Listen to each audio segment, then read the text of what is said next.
السلام علیکم ورحمۃ اللہ وبرکاتہ، نحمده ونصلی علی رسولہ الکریم، اما بعد فاعوذ باللہ من الشیطان الرجیم، بسم اللہ الرحمن الرحیم، رب اشرح لی صدری ویسر لی امری واحلل عقدۃ من لسانی یفقہوا قولی۔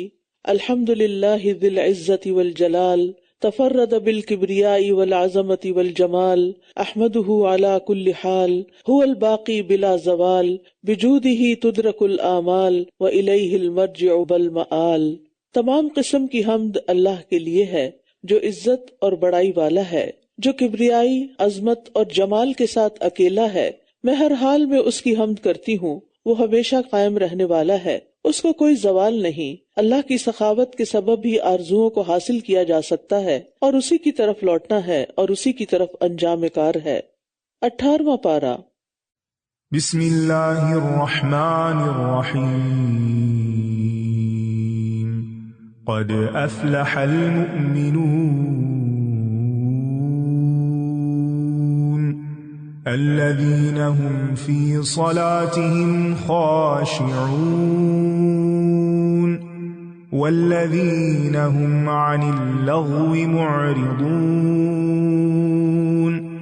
والذین هم للزکاة فاعلون والذین هم لفروجهم حافظون إلا على أزواجهم أو ما ملكت أيمانهم فإنهم غير ملومين۔ قد افلح المؤمنون، ایمان والے یقیناً فلاح پا گئے۔ فلاح کا لفظی مطلب ہوتا ہے چیرنا، کاٹنا۔ کاشتکار کو فلاح کہا جاتا ہے کیونکہ وہ زمین کو چیر پھاڑ کر اس میں بیج بوتا ہے، لیکن شرعی اصطلاح میں کامیاب وہ ہوتا ہے جو دنیا میں رہ کر اپنے رب کو راضی کر لے اور اس کے بدلے میں آخرت میں اللہ کی رحمت اور مغفرت کا مستحق قرار پائے، یعنی دنیا میں اللہ کی رضا میں جیے اور آخرت میں اللہ کی جنت میں جیے۔ اور اصل کامیابی آخرت کی کامیابی ہے۔ اس کے ساتھ ساتھ اگر دنیا کی سعادت و کامرانی بھی مل جائے تو بہت خوب، لیکن اگر دنیا میں انسان کو کوئی تکلیف بھی ہے مگر اس تکلیف کے بدلے آخرت کی راحت ہے تو ایسا شخص یقیناً کامیاب ہے۔ اور قرآن مجید میں آتا ہے فَمَنْ زُحْزِحَ عَنِ النَّارِ وَأُدْخِلَ الْجَنَّةَ فَقَدْ فَازَ، تو جو شخص آگ سے دور کر دیا گیا اور جنت میں داخل کر دیا گیا تو یقیناً وہ کامیاب ہو گیا۔ اور دنیا کی زندگی تو دھوکے کے سامان کے سوا کچھ نہیں۔ تو کامیاب لوگوں کی یہاں پر کچھ صفات بتائی گئی ہیں، جس میں سے پہلی صفت ایمان اور توحید ہے۔ قد افلح المؤمنون، ایمان لانے والے یقینی طور پر فلاح پا گئے۔ رسول اللہ صلی اللہ علیہ وسلم نے فرمایا، جو شخص اللہ اور اس کے رسول پر ایمان لائے اور نماز قائم کرے اور رمضان کے روزے رکھے تو اللہ پر حق ہے کہ وہ اسے جنت میں داخل کرے گا۔ الذین هم فی صلاتهم خاشعون، وہ جو اپنی نماز میں خشوع اختیار کرنے والے ہیں۔ یعنی کامیاب لوگوں کی صفات میں سے سب سے پہلی صفت کیا ہے کہ ان کی نمازیں بہت خوبصورت ہوتی ہیں، اس کے اندر خشوع ہوتا ہے۔ خشوع کہتے ہیں قلب کی یکسوئی اور مصروفیت کو، کہ انسان کا جو دل ہے وہ یکسو ہے، اللہ سبحانہ تعالیٰ کی طرف متوجہ ہے، اور دل جب یکسو ہو جاتا ہے تو پھر اعضاء بھی ساتھ دیتے ہیں۔ اس لیے کوشش یہ کرنی چاہیے کہ نماز میں خیالات اور وسوسوں کے ہجوم سے دل کو محفوظ رکھا جائے اور اللہ تعالیٰ کی عظمت و جلال دل میں بیٹھے۔ اور پھر اعضاء اور دل کی یکسوئی کیا ہے کہ انسان ادھر ادھر نہ دیکھے، کھیل کود نہ کرے، بالوں اور کپڑوں کو سنوارنے میں نہ لگا رہے، بلکہ خوف اور خشیت اور عاجزی کی ایسی کیفیت ہو جیسے کسی بڑے بادشاہ کے سامنے کھڑے ہو کر ہوتی ہے۔ خشوع سے مراد رونا نہیں ہے بلکہ دل کا متوجہ ہونا ہے، اعضاء کا پرسکون ہونا ہے۔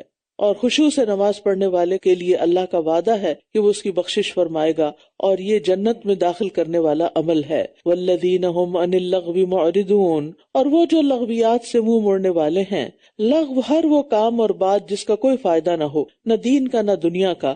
اس میں کھیل کود اور ہنسی مذاق بھی داخل ہو جاتا ہے اور مروت کے خلاف کام بھی داخل ہیں۔ لغو سے اعراض کرنے کا مطلب کیا ہے کہ انسان اس کی طرف توجہ ہی نہ کرے، اس میں اپنا وقت ضائع ہی نہ کرے، کیونکہ انسان کے اسلام کا حسن کیا ہے؟ من حسن اسلام المرء ترکہ ما لا یعنیہ، انسان کے اسلام کی خوبی یہ ہے کہ وہ بے فائدہ چیزوں کو چھوڑ دے. تو بات یہ ہے کہ انسان کو کوشش یہ کرنی ہے کہ اپنے کلام سے، اپنے اعمال میں سے لغو کی جگہ مفید چیزیں شامل کر لیں، لغو باتوں کو مفید باتوں میں بدل دیں. والذین هم للزکاة فاعلون، اور وہ جو زکوٰۃ ادا کرنے والے ہیں. اس سے مراد بعض کے نزدیک جو فرض زکوٰۃ ہے وہ ہے، جس میں نصاب اور زکوٰۃ کی پھر پرسنٹیج کہ کتنے فیصد دینی ہوتی ہے، یہ سب چیزیں. لیکن چونکہ یہ حکم مکہ میں ابھی نہیں آیا تھا تو اس لیے بعض نے اس سے مراد لی ہے کہ ایسے کاموں کو شروع کرنا، ایسے افعال کا اختیار کرنا جس سے نفس اور اخلاق اور کردار کی پاکیزگی ہو، یعنی ایسے کام جو اخلاق کو پاک کرنے والے ہوں. والذین هم لفروجہم حافظون، اور وہ جو اپنی شرمگاہوں کی حفاظت کرنے والے ہیں. شرمگاہ کی حفاظت کی اہمیت خاص طور پر اس لیے بھی ہے کیونکہ یہ انسان کی ایک قبیح خواہش ہے، یعنی نفس کی سب سے زیادہ منظور قوت ہے، اور انسان کو اسے ڈسپلن کرنے کے لیے محنت کرنی پڑتی ہے. تو نظروں کی حفاظت شرمگاہ کی حفاظت کا بھی ذریعہ ہے. اور پھر خاص طور پر خواتین کے لیے خوشخبری، رسول اللہ صلی اللہ علیہ وسلم نے فرمایا جو عورت 5 وقت کی نماز پڑھتی ہو، ماہ رمضان کے روزے رکھتی ہو، اپنی شرمگاہ کی حفاظت کرتی ہو اور اپنے شوہر کی اطاعت کرتی ہو، اس سے کہا جائے گا کہ جنت کے جس دروازے سے چاہو داخل ہو جاؤ. تو فرمایا کہ والذین هم لفروجہم حافظون الا علی ازواجہم او ما ملکت ایمانہم فانہم غیر ملومین، سوائے اپنی بیویوں کے یا ان لونڈیوں کے جن کے مالک ان کے دائیں ہاتھ ہیں، بے شک وہ قابل ملامت نہیں. تو جو کوئی اس کے علاوہ کچھ اور چاہے تو یہی لوگ حد سے گزرنے والے ہیں، یعنی حلال کے علاوہ حرام راستے اختیار کرنے والے دراصل اللہ کی حدوں کو توڑنے والے ہیں. اور وہ جو اپنی امانتوں اور اپنے عہد کی پاسداری کرنے والے ہیں. امانتوں میں انسان کے پاس جو راز کی باتیں ہوتی ہیں یا مالی امانتیں ہوتی ہیں یا پھر جو کوئی ذمہ داری یا ڈیوٹی کسی کو سونپی جاتی ہے، یہ تمام چیزیں امانت میں شامل ہوتی ہیں. اور عہد میں اللہ سے کیے ہوئے وعدے اور بندوں سے کیے ہوئے وعدے دونوں ہی شامل ہیں. تو جنت میں جانے والوں کی یہ بھی بڑی اہم خوبی ہے. والذین هم علی صلواتہم یحافظون، اور وہ جو اپنی نمازوں کی حفاظت کرتے ہیں. نمازوں کا ذکر 2 دفعہ کیا گیا ہے کیونکہ نماز تمام اعمال میں سے سب سے اہم عمل ہے، اور نماز کی حفاظت سے مراد ہمیشہ ادا کرنا اور ہر نماز کو اس کے وقت پر ادا کرنا ہے. ایک شخص نے نبی صلی اللہ علیہ وسلم سے پوچھا کون سا عمل سب سے افضل ہے؟ آپ نے فرمایا وقت پر نماز پڑھنا اور والدین کے ساتھ نیکی کرنا، پھر اللہ کے راستے میں جہاد کرنا. تو نمازوں کی حفاظت کرنے والے کے لیے اللہ تعالیٰ کا وعدہ ہے. ہم سب کو بھی اس چیز کی پوری کوشش کرنی چاہیے کہ ہماری نمازیں وقت پر ہوں. کہتے ہیں نا ویلے کی نماز اور کویلے دیاں ٹکرا، یعنی انسان اگر اول وقت نماز پڑھے گا تو نماز میں خشوع بھی آئے گا، اطمینان ہوگا اور اس کو انجوائے بھی کرے گا. لیکن اگر دیر سے پڑھے گا تو پھر جلدی پڑھے گا، اور جلدی کی نماز میں وہ مقاصد پورے نہیں ہوتے جو انسان کی کامیابی کے لیے ضروری ہیں. اولئک هم الوارثون، یہی وہ لوگ ہیں جو وارث ہیں. یعنی یہ 7 صفات اپنانے والوں کا انعام ہے کہ یہ لوگ وارث ہوں گے کس کے؟ الذین یرثون الفردوس، جو فردوس کو ورثے میں پائیں گے، فردوس کے مالک ہوں گے. وارث کہنے کی 3 وجوہات ہیں. ایک یہ کہ یہ وراثت کسی چیز کے حقدار ہونے کا سب سے مضبوط سبب ہے، یعنی یہ لوگ جنت کے سب سے زیادہ مستحق ہیں. دوسرا یہ کہ یہ آدم علیہ السلام کی جائیداد کے وارث ہیں کیونکہ ان کو وہاں سے نکالا گیا تھا اور وہ ان کی ملکیت تھی، ان کا گھر تھا. اور پھر جو اولاد وہ کام کرے گی جو اللہ تعالیٰ کو پسند ہے تو انہیں وہ گھر واپس مل جائے گا. اور پھر یہ کہ جنت میں اپنے گھروں کے وارث ہوں گے، جیسا کہ حدیث میں آتا ہے نبی صلی اللہ علیہ وسلم نے فرمایا تم میں سے ہر ایک کے لیے 2 گھر ہیں، ایک گھر جنت میں اور ایک گھر جہنم میں. پھر اگر کوئی فوت ہو جائے اور آگ میں چلا جائے تو جنت والے اس گھر کے وارث بن جاتے ہیں. یہی مطلب ہے اللہ تعالیٰ کے اس فرمان کا اولئک هم الوارثون الذین یرثون الفردوس هم فیہا خالدون، جو فردوس کے وارث ہوں گے وہ اس میں ہمیشہ رہنے والے ہیں. فردوس کہتے ہیں وسیع باغ کو، بہت بڑے باغ کو جس میں کئی قسم کے باغات ہوں اور ان میں طرح طرح کے پھلدار درخت ہوں، خصوصاً انگور اور خوشبودار پھول ہوں جو کثرت سے ہوں، تو اس کو فردوس کہا جاتا ہے. انگلش میں اس کو پیراڈائز کہا جاتا ہے جو کہ فردوس سے ملتا جلتا لفظ ہے. وَلَقَدْ خَلَقْنَا الْإِنسَانَ مِنْ سُلَالَةٍ مِّن طِينٍ، اور یقیناً ہم نے انسان کو مٹی کے سط سے پیدا کیا. مٹی کے سط سے پیدا کرنے کا مطلب حضرت آدم کی مٹی سے پیدائش ہوئی، یا پھر انسان جو خوراک کھاتا ہے وہ سب مٹی سے ہی پیدا ہوتی ہے، زمین سے ہی آتی ہے. تو اس اعتبار سے نطفے کی اصل کیا ہے؟ مٹی ہے. یعنی انسان کے جسم میں جو کچھ بنتا ہے اور جو خوراک آتی ہے، چاہے وہ پلانٹ سے آتی ہو یا اینیمل سے آتی ہو، سب کا اوریجن مٹی ہے. پھر ہم نے اسے نطفہ بنا کر ایک محفوظ جگہ میں رکھا، اور محفوظ جگہ سے مراد رحم مادر ہے، ووم ہے، جہاں 9 مہینے بچہ بڑی حفاظت سے رہتا اور پرورش پاتا ہے. پھر نطفے کو ہم نے جمع ہوا خون بنایا، پھر جمے ہوئے خون کو گوشت کی بوٹی بنایا، پھر بوٹی کو ہڈیاں بنایا، پھر ہڈیوں پر ہم نے گوشت چڑھایا، پھر اسے ایک اور مخلوق بنا کر اٹھایا. تو نہایت بابرکت ہے اللہ، سب سے اچھا پیدا کرنے والا. ثم انکم بعد ذلک لمیتون، پھر اس کے بعد تم ضرور مرنے والے ہو. یعنی اگرچہ مٹی اور نطفے سے لے کر موت تک کا ہر لمحہ ہی موت کے بعد زندگی کا گواہ ہے، کیونکہ جسم کا ہر خلیہ سیل جو ہوتا ہے وہ فنا ہو رہا ہوتا ہے اور اس کی جگہ نیا سیل پیدا ہو رہا ہے. یعنی ہمارے جسم میں ہر وقت موت کا عمل جاری رہتا ہے. یعنی وہ سیل جس سے ہمارا جسم بنا ہے ہر لمحہ فوت ہوتے رہتے ہیں اور ہر لمحہ نئے بنتے بھی رہتے ہیں، اور یہ مسلسل عمل ہے جس کے دوران انسان بچپن سے جوانی، جوانی سے بڑھاپے کی طرف منتقل ہو جاتا ہے. لیکن اس سلسلے پر غور کرنے والے کم ہیں.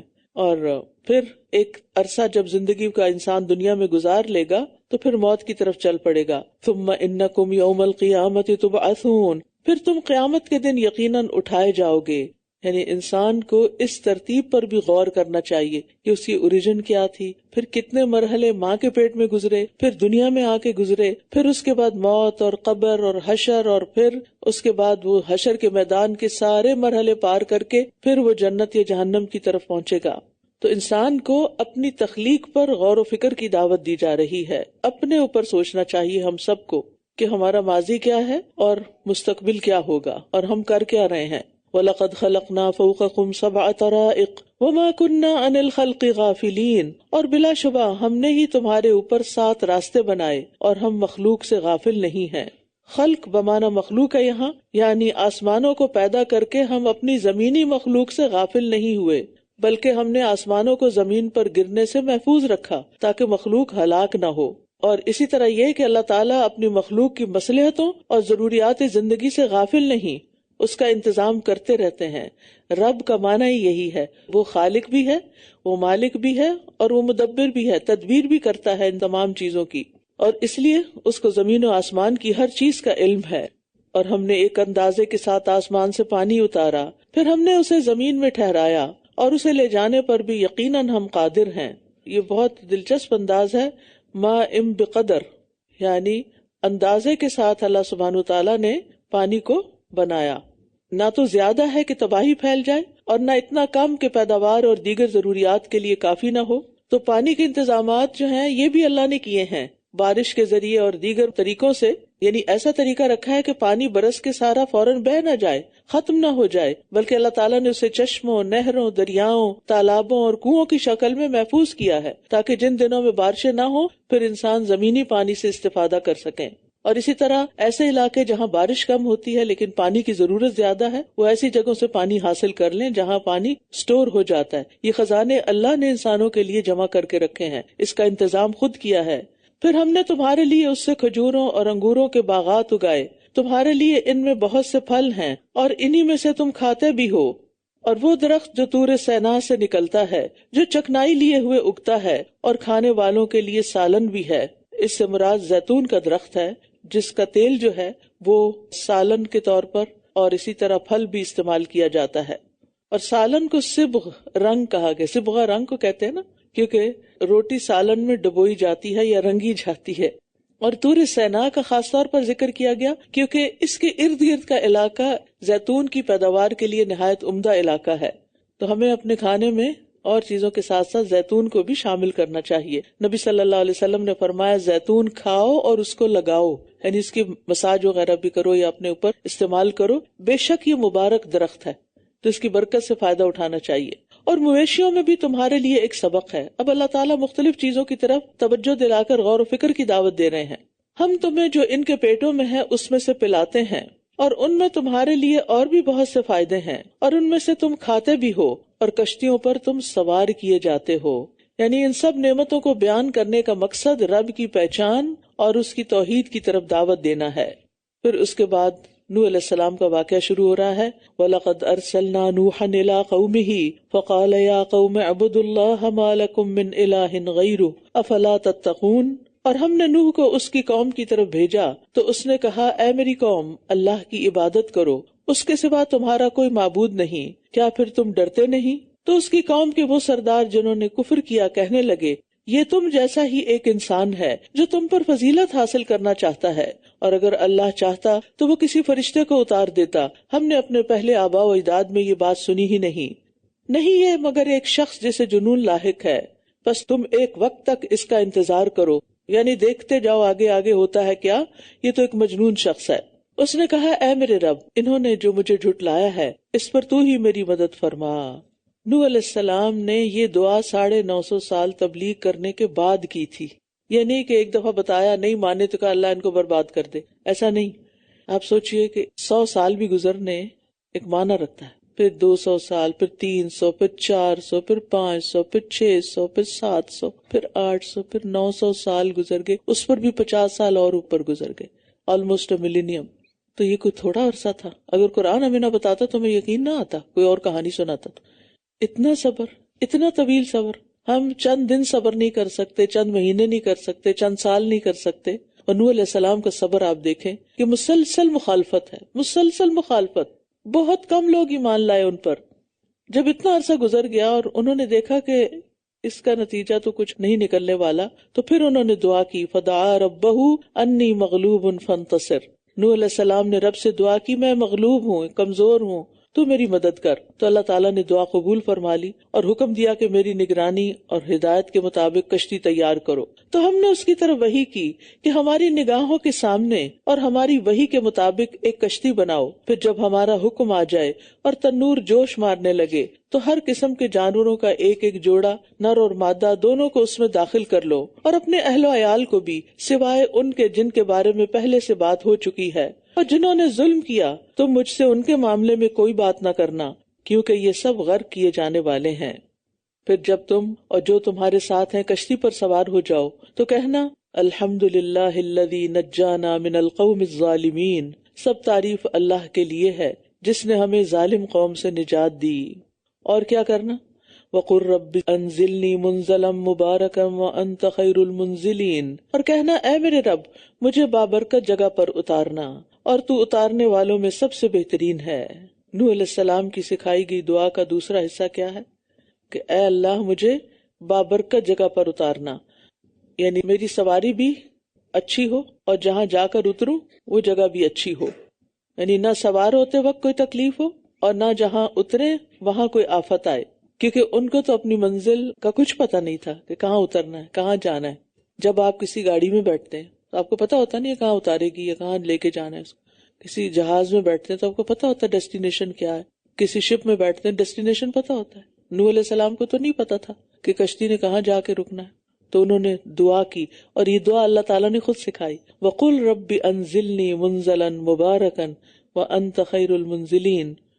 اور نبی صلی اللہ علیہ وسلم کو اس سے ملتی جلتی ایک دعا سکھائی گئی تھی، وَقُلْ رَبِّ أَدْخِلْنِي مُدْخَلَ صِدْقٍ وَأَخْرِجْنِي مُخْرَجَ صِدْقٍ وَاجْعَلْ لِي مِن لَّدُنكَ سُلْطَانًا نَصِيرًا، اور کہہ دیجئے، اے میرے رب، داخل کر مجھے سچا داخل کرنا، اور نکال مجھے سچا نکالنا، اور میرے لیے اپنی طرف سے ایسا غلبہ بنا جو مددگار ہو۔ اور ان دونوں دعاؤں کو قل کہہ کر پڑھنے کا حکم دیا گیا ہے۔ تو آپ بھی گھر سے نکلتے اور داخل ہوتے وقت ان دعاؤں کو پڑھ لیا کریں، کیونکہ عام طور پر ہم نکلتے وقت تو پڑھ لیتے ہیں جہاں جا رہے ہیں اللہ وہ جگہ ہمارے لیے مبارک ہو، لیکن گھر کے لیے نہیں پڑھتے، اندر داخل ہوتے ہوئے نہیں پڑھتے کہ اللہ ہمارے گھر کو بھی ہمارے لیے بابرکت بنا دے۔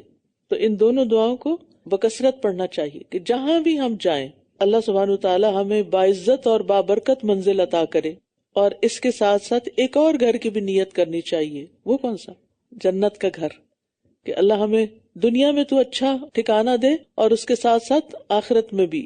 ان فی ذلک لآیات وان کنا لمبتلین، یقیناً اس میں بہت سی نشانیاں ہیں اور بے شک ہم ضرور آزمانے والے ہیں۔ یعنی نوح علیہ السلام کے قصے میں بہت سی نشانیاں ہیں، بہت سی عبرتیں ہیں۔ اس میں نوح علیہ السلام کے اولو العزم پیغمبر ہونا، ان کا بے مثال صبر، اور قوم کے ایمان نہ لانے پر ان کی بد دعا کی قبولیت، پھر ان کے دشمنوں کا غرق ہونا، اللہ تعالیٰ کا ان کی رسالت کی تصدیق کرنا، ان کی تعریف کرنا. پھر نوح علیہ السلام کی قوم جیسی دیگر رسولوں کو جھٹلانے والی قوموں کے لیے بھی اس میں نشانیاں ہیں کہ جس قوم نے اللہ کی بات نہیں مانی پھر ان کا انجام کیا ہوا. پھر آپ دیکھیں کہ اللہ کی قدرت کی کیسی کیسی نشانیاں ہیں کہ اتنا بڑا طوفان جس سے پہاڑ بھی نہیں بچے، پہاڑ بھی ڈوب گئے. یہ سوچ کے بھی ہول آتا ہے نا کہ اتنا پانی، اور اس میں اللہ تعالیٰ نے نوح علیہ السلام اور ان کے ساتھیوں کو محفوظ رکھا جو بھی کشتی میں سوار تھے، اور بابرکت طریقے سے اتار کر بابرکت جگہ عطا کی. اسی طرح اللہ سبحانہ تعالیٰ کی کامل حکمت اور اللہ کے علم کا بھی پتہ چلتا ہے. اور اتنے تباہ کن طوفان میں انسانی ضروریات اور جانوروں کی بقا کا انتظام بھی طے کیا. یعنی بہت سی نشانیاں ہیں اگر اس میں غور کریں. اور اس کے علاوہ پھر ان کے بیٹے کا رویہ اور اس کے ساتھ جو معاملہ ہوا وہ سب بھی قابل غور ہے. ثم انشأنا من بعدهم قرنا آخرین، پھر ہم نے ان کے بعد دوسرے لوگ اٹھائے. فارسلنا فیہم رسولا منہم، پھر ہم نے ان کی طرف انہی میں سے ایک رسول بھیجا کہ تم اللہ کی عبادت کرو، تمہارے لیے اس کے سوا کوئی معبود نہیں، کیا پھر تم ڈرتے نہیں؟ اور اس کی قوم کے وہ سردار جنہوں نے کفر کیا اور آخرت کی ملاقات کو جھٹلایا، اور ہم نے ان کو دنیا کی زندگی میں خوشحالی دی تھی، کہنے لگے یہ تو تمہارے جیسا ہی ایک انسان ہے، اسی میں سے کھاتا ہے جو تم کھاتے ہو اور وہی پیتا ہے جو تم پیتے ہو، اور اگر تم نے اپنے ہی جیسے ایک انسان کی اطاعت کی تب تو تم ضرور خسارہ پانے والے ہوگے. کیا یہ تم سے وعدہ کرتا ہے کہ جب تم مر جاؤ گے اور مٹی اور ہڈیاں ہو جاؤ گے تو تم زندہ کر کے نکالے جاؤ گے؟ ہیہات لما توعدون، بہت دور ہے وہ جس کا تم وعدہ دیے جا رہے ہو.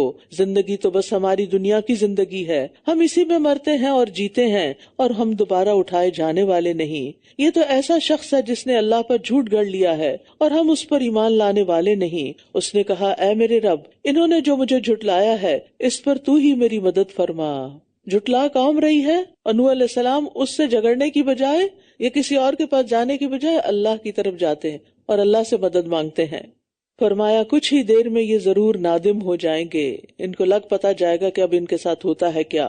تو انہیں ایک چنگھاڑ نے حق کے ساتھ آ پکڑا، پھر ہم نے انہیں کوڑا کرکٹ بنا دیا. تو اللہ کی رحمت سے دوری ہو ظالم قوم کے لیے. پھر ان کے بعد ہم نے دوسری قومیں اٹھائیں. کوئی امت اپنے مقررہ وقت سے نہ آگے بڑھ سکتی ہے اور نہ پیچھے رہ سکتی ہے. یعنی اللہ تعالیٰ نے زندگی کی جو مدت مقرر کر دی ہے وہ دنیا میں نہ اس سے کم ٹھہرتی ہے اور نہ زیادہ. پھر ہم نے پے در پے اپنے رسولوں کو بھیجا. جب بھی کسی امت میں اس کا رسول آیا انہوں نے اسے جھٹلا دیا تو ہم نے ہلاکت میں ایک کو دوسرے کے پیچھے لگا دیا اور ہم نے انہیں قصے کہانیاں بنا دیا. تو ان لوگوں کے لیے اللہ کی رحمت سے دوری ہے جو ایمان نہیں لاتے. پھر ہم نے موسیٰ اور اس کے بھائی ہارون کو اپنی نشانیوں اور واضح دلیل کے ساتھ بھیجا فرعون اور اس کے سرداروں کی طرف، تو انہوں نے تکبر کیا اور وہ سرکش لوگ تھے. تو وہ کہنے لگے کیا ہم اپنے جیسے دو انسانوں پر ایمان لائیں؟ دو انسان کون سے ہیں؟ موسیٰ اور ہارون علیہ السلام. جبکہ ان کی قوم ہماری غلام ہے تو انہوں نے ان دونوں کو جھٹلا دیا تو وہ بھی ہلاک کیے جانے والوں میں سے ہو گئے.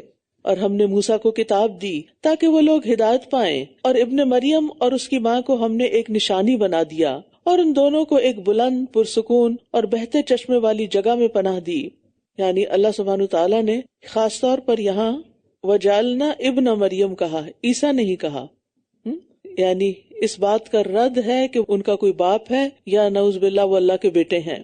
اللہ سبحانہ تعالیٰ جیسے چاہے پیدا کرے. آدم علیہ السلام کو بغیر ماں اور باپ کے پیدا کیا، حوا علیہ السلام کو بغیر عورت کے ایک مرد سے پیدا کیا، اور عیسیٰ علیہ السلام کو بغیر مرد کے ایک عورت سے پیدا کیا، اور باقی تمام مخلوق کو مرد اور عورت دونوں سے پیدا کیا. خالق تو اللہ ہے نا، جس کو چاہے جیسے چاہے پیدا کر دے، اس کے لیے تو ان اسباب کی ضرورت نہیں. یا ایھا الرسل کلوا من الطیبات واعملوا صالحا انی بما تعملون علیم. اے پیغمبرو پاکیزہ چیزوں میں سے کھاؤ اور نیک عمل کرو، بے شک جو عمل تم کرتے ہو میں اسے خوب جاننے والا ہوں.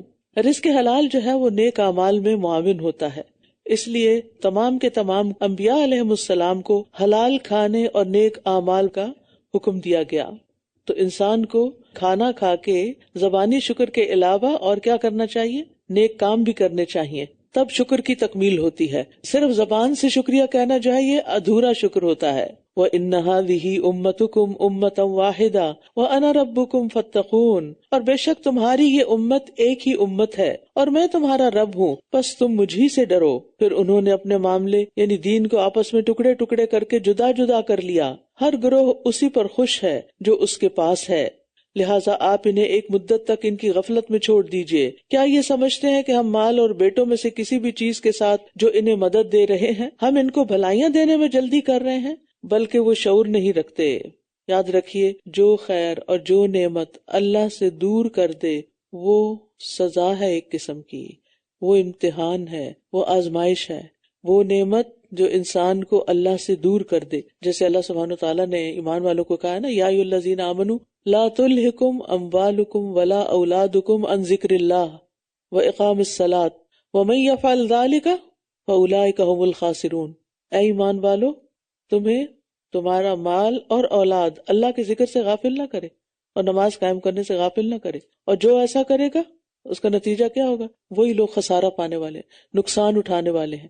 تو جو نعمتیں بھی، جو عیش و عشرت کی زندگی انسان کو اللہ کا ذکر بلا دیتی ہے، عبادت بلا دیتی ہے، شکر بلا دیتی ہے، وہ پھر اس کے لیے سزا ہی سمجھو، اس کے لیے ایک امتحان ہی سمجھو، آزمائش کا پرچہ ہی سمجھو۔ اب ہمیں سے ہر ایک کو غور کرنا ہے کہ وہ کون سی چیز ہے جب میں کرنے لگتی ہوں تو میں اللہ کا ذکر ہی بھول جاتی ہوں، وہ کون سا کام ہے جو میں کرتی ہوں تو میں اللہ کی یاد سے اور نماز سے غافل ہو جاتی ہوں، وہ کام میرے لیے پھر کچھ اچھا کام نہیں، بابرکت کام نہیں، اور اس میں سے کیا خیر نکلے گی۔ ان الذین هم من خشیۃ ربہم مشفقون، بے شک جو لوگ اپنے رب کی خشیت سے ڈرتے رہتے ہیں، یعنی وہ اپنے نیک اعمال سے دھوکہ نہیں کھاتے بلکہ اللہ سے ڈرتے رہتے ہیں۔ والذین هم بآیات ربہم یؤمنون، اور وہ جو اپنے رب کی آیات پر ایمان رکھتے ہیں، اور وہ جو اپنے رب کے ساتھ شریک نہیں کرتے، اور وہ لوگ کہ جو کچھ انہوں نے دیا وہ اس طرح دیتے ہیں کہ ان کے دل لرزتے رہتے ہیں کہ بے شک وہ اپنے رب کی طرف لوٹنے والے ہیں، یعنی نیک اعمال کرنے کے باوجود قبولیت سے ڈرتے رہتے ہیں، دے کے ان کے اندر کوئی غرور نہیں آتا، یعنی کوئی بھی کام کر کے، چاہے وہ مالی عبادت ہو، چاہے وہ جسمانی عبادت ہو، چاہے وہ خدمت خلق کا کوئی کام ہو، جو بھی وہ کرتے ہیں اس کے بعد ان کے اندر ایک ڈر ہوتا ہے کہ میں نے یہ کر تو دیا ہے، اب اللہ تعالیٰ اس کو قبول کر لے۔ اس کے بارے میں حضرت عائشہ فرماتی ہے کہ میں نے رسول اللہ صلی اللہ علیہ وسلم سے اس آیت کے بارے میں پوچھا کہ والذین یؤتون ما آتوا وقلوبہم وجلہ، اور جو دیتے ہیں، جو کچھ دیتے ہیں اور ان کے دل اس سے ڈرتے ہیں کہ وہ اپنے رب کی طرف لوٹنے والے ہیں، یعنی اس آیت کے بارے میں پوچھا تو کیا یہ وہ لوگ ہیں جو شراب پیتے ہیں اور چوری کرتے ہیں؟ آپ نے فرمایا نہیں ہے صدیق کی بیٹی، نہیں، بلکہ اس سے مراد وہ لوگ ہیں جو روزے رکھتے ہیں اور نماز پڑھتے ہیں اور صدقہ دیتے ہیں، اور اس بات سے ڈرتے ہیں کہ کہیں ایسا نہ ہو کہ ان سے قبول نہ کیا جائے۔ ہم نے تو کر دیا جو کرنا تھا، لیکن اگر قبول نہیں ہوا تو پھر یہی لوگ ہیں جو نیکیوں میں جلدی کرتے ہیں، کیونکہ ان کو کہیں بھی سیٹسفیکشن نہیں ہوتی کہ ہم نے انف کر لیا ہے، بلکہ وہ مزید کی خواہش کرتے ہیں، مزید کی طلب رکھتے ہیں۔ لیکن ہم کام کرتے ہیں اور اس کے بعد امن چین سے بیٹھ جاتے ہیں، بہت کر لیا۔ اولئک یسارعون فی الخیرات وہم لہا سابقون، یہی وہ لوگ ہیں جو نیکیوں میں جلدی کرتے ہیں اور یہی ان کی طرف سبقت کرنے والے ہیں، اور ہم کسی بھی جان کو اس کی وسعت سے زیادہ تکلیف نہیں دیتے، اور ہمارے پاس ایک کتاب ہے جو حق کے ساتھ بولے گی، اعمال نامہ، اور وہ ظلم نہ کیے جائیں گے، بلکہ ان کے دل اس سے غفلت میں ہیں، بلکہ ان کے لیے اس کے علاوہ بھی کچھ اعمال ہیں جو یہ کر رہے ہیں، یہاں تک کہ جب ہم ان کے خوشحال لوگوں کو عذاب میں پکڑ لیں گے تو یکا یک یہ چلانے لگیں گے، آج تم چلاؤ مت، بے شک تمہیں ہماری طرف سے کوئی مدد نہ دی جائے گی، بلا شبہ میری آیات تم پر پڑھی جاتی تھیں تو تم اپنی ایڑیوں پر الٹے پھر جاتے تھے، تکبر کرتے ہوئے، اس کلام کے بارے میں رات کو باتیں بناتے ہوئے بےہودہ گوئی کرتے تھے، یعنی قرآن مجید کا مذاق اڑاتے تھے تم۔ کیا انہوں نے اس کلام میں غور و فکر نہیں کیا، یا ان کے پاس ایسی چیز آئی ہے جو ان کے اگلے آباء و اجداد کے پاس نہیں آئی تھی؟ یعنی افلم یدبروا القول، تو اس سے پتہ چلتا ہے کہ ہمیں قرآن مجید میں تدبر کو مسلسل اپنی زندگی میں شامل رکھنا ہے۔ تو آپ سب سے بھی میری گزارش یہی ہے، جو بھی لوگ دورہ قرآن سن رہے ہیں، چاہے آن کیمپس سن رہے ہیں یا آن سائٹ سن رہے ہیں یا گھروں میں سن رہے ہیں، جہاں پر بھی ہیں، وہ قرآن کو صرف رمضان تک محدود نہ کریں، بلکہ رمضان کے بعد بھی کسی نہ کسی ایسے کورس سے جڑ جائیں کہ جس کی وجہ سے آپ مسلسل قرآن سے تعلق قائم رکھیں۔ انشاءاللہ یہاں بھی ہم نئے کورسز آفر کریں گے رمضان کے بعد، تاکہ آپ کی ایک روٹین بنی ہے تو بنی رہے. پورا ہفتے کا تو نہیں ہوگا، 1-2 دن کا یا 3 دن تک کا میکسیمم، تاکہ آپ اپنی دنیا کے کاموں کے ساتھ ساتھ قرآن کے ساتھ آپ کا مضبوط تعلق رہے، تاکہ آپ کی ریسیٹیشن درست ہو، آپ کو ترجمہ آ جائے، آپ تراویح انجوائے کریں اور آپ اس کے معنی کو سمجھیں اور غور و فکر کریں اور اپنی زندگی کو بہترین کر سکیں. ام لم یعرفوا رسولہم، یا انہوں نے اپنے رسول کو پہچانا نہیں تو یہ اس کا انکار کر رہے ہیں، یا یہ کہتے ہیں کہ اس کو جنون لاحق ہے، بلکہ وہ ان کے پاس حق لے کر آیا ہے اور ان میں اکثر لوگ حق کو ناپسند کرتے ہیں. اور اگر حق ان کی خواہشات کی پیروی کرتا تو سب آسمان اور زمین اور جو بھی ان میں ہے ضرور بگڑ جاتے، بلکہ ہم ان کے پاس انہی کا ذکر لائے ہیں، مگر یہ تو اپنے ہی ذکر سے منہ موڑ رہے ہیں. یعنی وہ کتاب جو ان کو سعادت بخشنے کے لیے آئی ہے، یہ اسی سے منہ موڑ رہے ہیں. بالکل جیسے نادان بچے ہوتے ہیں نا، ماں ان کے لیے بڑی محنت سے ایک نیوٹریشس کھانا بناتی ہے اور اس کا دل اس بات میں ہوتا ہے کہ بچہ کسی طرح اس کو خوشی سے کھا لے، لیکن بچہ ہے کہ آپ بچے کے منہ کے پاس لے جاتے ہیں تو وہ منہ موڑ لیتا ہے، پھر اٹھ کے بھاگنے کی کوشش کرتا ہے، پھر چھپ جاتا ہے تاکہ اسے یہ کھانا نہ پڑے. بالکل ان نادانوں کا بھی یہی حال تھا کہ پیغمبر کو دیکھتے ہوئے اپنے اوپر کپڑے ڈال لیتے، کہیں چھپ جاتے، مجلس سے چپکے سے نکل جاتے تاکہ ہمیں نہ یہ سننا پڑے اور نہ ہی اس پر عمل کرنا پڑے. کیا آپ ان سے کسی اجرت کا سوال کرتے ہیں؟ تو آپ کے رب کا دیا ہوا اجر ہی بہتر ہے اور وہ سب رزق دینے والوں سے بہتر ہے. اور بے شک آپ تو انہیں سیدھے رستے کی طرف بلاتے ہیں، اور بے شک جو لوگ آخرت پر یقین نہیں رکھتے وہ یقیناً سیدھے رستے سے انحراف کر رہے ہیں. اور اگر ہم ان پر رحم کریں اور جو بھی ان کی تکلیف ہے دور کر دیں تو یہ بھی ضرور اپنی سرکشی میں اڑ کر بھٹکتے پھریں گے. کچھ لوگ ایسے ضدی ہوتے ہیں کہ فخر و فاقہ بھی ان پر آ جائے تو ان کی سرکشی اور بڑھ جاتی ہے، ان کا غرور اور تکبر اور بڑھ جاتا ہے. وَلَقَدْ أَخَذْنَاهُمْ بِالْعَذَابِ فَمَا اسْتَكَانُوا لِرَبِّهِمْ وَمَا يَتَضَرَّعُونَ، اور ہم نے انہیں عذاب میں پکڑا لیکن نہ تو یہ اپنے رب کے آگے جھکے اور نہ ہی یہ گڑ گڑاتے تھے. تو یاد رکھیے کہ جب کوئی تکلیف آئے، مصیبت آئے، آزمائش بڑھ جائے تو اللہ تعالیٰ کی عبادت اور استعانت یعنی مدد مانگنے میں کثرت اختیار کرنی چاہیے. حَتَّى إِذَا فَتَحْنَا عَلَيْهِمْ بَابًا ذَا عَذَابٍ شَدِيدٍ، یہاں تک کہ جب ہم نے ان پر سخت عذاب کا دروازہ کھول دیا تو یکا یک وہ اس میں ہر خیر سے مایوس ہونے والے تھے. اور اللہ ہی وہ ذات ہے جس نے تمہارے لیے کان اور آنکھیں اور دل بنائے، بہت کم تم شکر ادا کرتے ہو. اور وہی ہے جس نے تمہیں زمین میں پھیلا دیا، زمین کے مشرق و مغرب میں، اور اسی کی طرف تم اکٹھے کیے جاؤ گے. اسی نے پھیلایا وہی سمیٹ لے گا. اور وہی ہے جو زندہ کرتا ہے اور موت دیتا ہے، اور رات اور دن کا آگے پیچھے آنا بھی اسی کے حکم سے ہے. کیا تم عقل سے کام نہیں لیتے؟ بل قالوا مثل ما قال الاولون، بلکہ انہوں نے بھی ویسی ہی بات کہی جو پہلے لوگ کہتے تھے. کیا کہتے تھے وہ؟ انہوں نے کہا تھا کہ جب ہم مر جائیں گے اور ہم مٹی اور ہڈیاں ہو جائیں گے تو کیا واقعی ہم ضرور دوبارہ اٹھائے جائیں گے؟ یقیناً ہم سے اور ہمارے آباء و اجداد سے اس سے پہلے یہی وعدہ کیا گیا. یہ تو محض پہلوں کی کہانیاں ہیں. یعنی انہیں قیامت کا تذکرہ، آخرت کا تذکرہ ایک کہانی لگتا تھا. بس کہہ دیجئے یہ زمین اور جو کچھ اس میں ہے کس کا ہے اگر تم جانتے ہو؟ ضرور کہیں گے اللہ ہی کا ہے. آپ کہہ دیجئے کیا پھر بھی تم نصیحت حاصل نہیں کرتے؟ کہہ دیجئے 7 آسمانوں کا رب اور عرش عظیم کا رب کون ہے؟ یہ ضرور کہیں گے اللہ ہی کا ہے. کہہ دیجئے کیا پھر تم ڈرتے نہیں؟ کہہ دیجئے کون ہے وہ جس کے ہاتھ میں ہر چیز کی بادشاہت ہے اور وہ پناہ دیتا ہے اور اس کے مقابلے میں پناہ دی نہیں جاتی اگر تم علم رکھتے ہو. یعنی وہ تمہاری حفاظت کرتا ہے، تمہیں بچاتا ہے طرح طرح کی مصیبتوں سے، لیکن اس کو کوئی تکلیف لاحق نہیں ہوتی. اسے کسی بھی تکلیف سے بچنے کے لیے کوئی پناہ نہیں چاہیے کیونکہ اس کو کوئی تکلیف دے ہی نہیں سکتا. سَيَقُولُونَ لِلَّهِ قُلْ فَأَنَّا تُسْحَرُونَ، وہ ضرور کہیں گے کہ اللہ ہی کے لیے ہے. کہہ دیجئے پھر تم کہاں سے جادو کیے جاتے ہو، کہاں سے مسحور ہو جاتے ہو؟ بلکہ ہم ان کے پاس حق لے کر آئے ہیں اور بے شک وہی جھوٹے ہیں. یعنی ہم نے تو ان کو صحیح بات بتائی ہے لیکن ان کا انکار ان کے جھوٹے ہونے پر دلیل ہے. اللہ نے کوئی اولاد نہیں بنائی اور نہ ہی اس کے ساتھ کوئی اور معبود ہے. اگر ایسا ہوتا تو ہر معبود جو کچھ اس نے پیدا کیا ہوتا اسے لے کر الگ ہو جاتا اور ایک دوسرے پر چڑھائی کر دیتا. اللہ پاک ہے اس سے جو یہ بیان کرتے ہیں، وہ غیب اور حاضر کا جاننے والا ہے، وہ بہت بلند ہے اس سے جو شریک یہ ٹھہراتے ہیں. کہہ دیجئے اے میرے رب، اگر تو مجھے وہ عذاب دکھا دے جس کا یہ وعدہ کیے جاتے ہیں تو اے میرے رب تو مجھے ان ظالم لوگوں میں شامل نہ کرنا. اور بے شک وہ وعدے جو ہم ان سے کر رہے ہیں آپ کو دکھانے پر یقیناً قادر ہیں. ادفع باللتی ہی احسن، برائی کو اس طریقے سے دور کیجیے جو سب سے اچھا ہو۔ جو کچھ وہ بیان کرتے ہیں ہم اسے خوب جانتے ہیں۔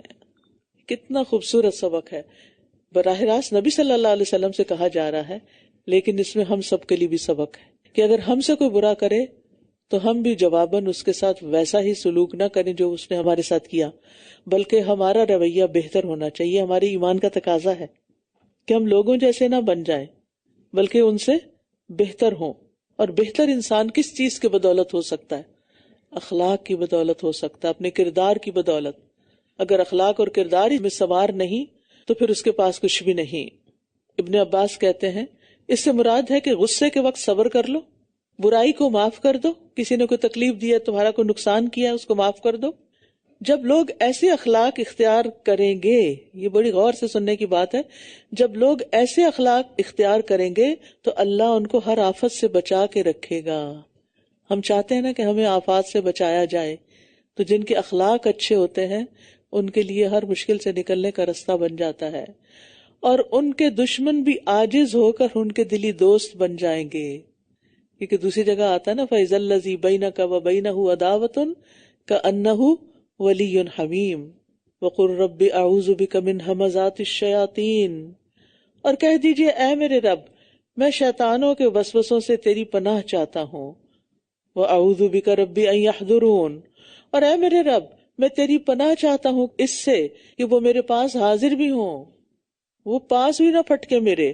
اللہ تعالیٰ نے اپنے نبی اور مومنوں کو حکم دیا ہے کہ وہ شیطان کے ہمزات میں اللہ کی پناہ طلب کریں، یعنی جب ان کے اوپر شیطان کے حملے ہوں، ایسے حملے جن پر وہ قابو نہیں رکھ سکتا، تو اللہ سے مدد لیں۔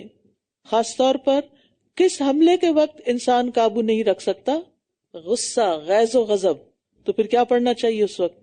اعوذ باللہ من الشیطان الرجیم وَإِمَّا يَنزَغَنَّكَ مِنَ الشَّيْطَانِ نَزْغٌ فَاسْتَعِذْ بِاللَّهِ إِنَّهُ سَمِيعٌ عَلِيمٌ۔ رسول اللہ صلی اللہ علیہ وسلم نے فرمایا جب آدمی کو غصہ آ جائے تو وہ کہے اعوذ باللہ۔ اگر سارا اینڈ تک نہ بھی پڑھے تو جیسے ہم خالی بسم اللہ بھی بعض مقامات پہ پڑھتے ہیں تو ایسے اعوذ باللہ اعوذ باللہ، اس سے اس کا غصہ ختم ہو جائے گا۔ تو جن لوگوں کو بھی غصہ آتا ہے اور بہت شدید آتا ہے اور بہت جلدی آ جاتا ہے تو وہ اس نسخے کو بس پکڑ لیں، کیونکہ غصہ آنا اچھی بات نہیں اور انسان کے اچھے اخلاق کے منافی ہے۔ آپ کا کیا دھرا سب کچھ ختم ہو جاتا ہے، یعنی آپ اتنے صبر کر کر کے اپنے بچوں کے ساتھ اتنے پولائٹ اور اچھے رہیں، اور پھر ایک دن آئے کہ آپ ایسا غصہ کریں کہ اگلی پچھلی کسر نکال دیں، گویا آپ نے کوئی اچھا کیا ہی نہیں۔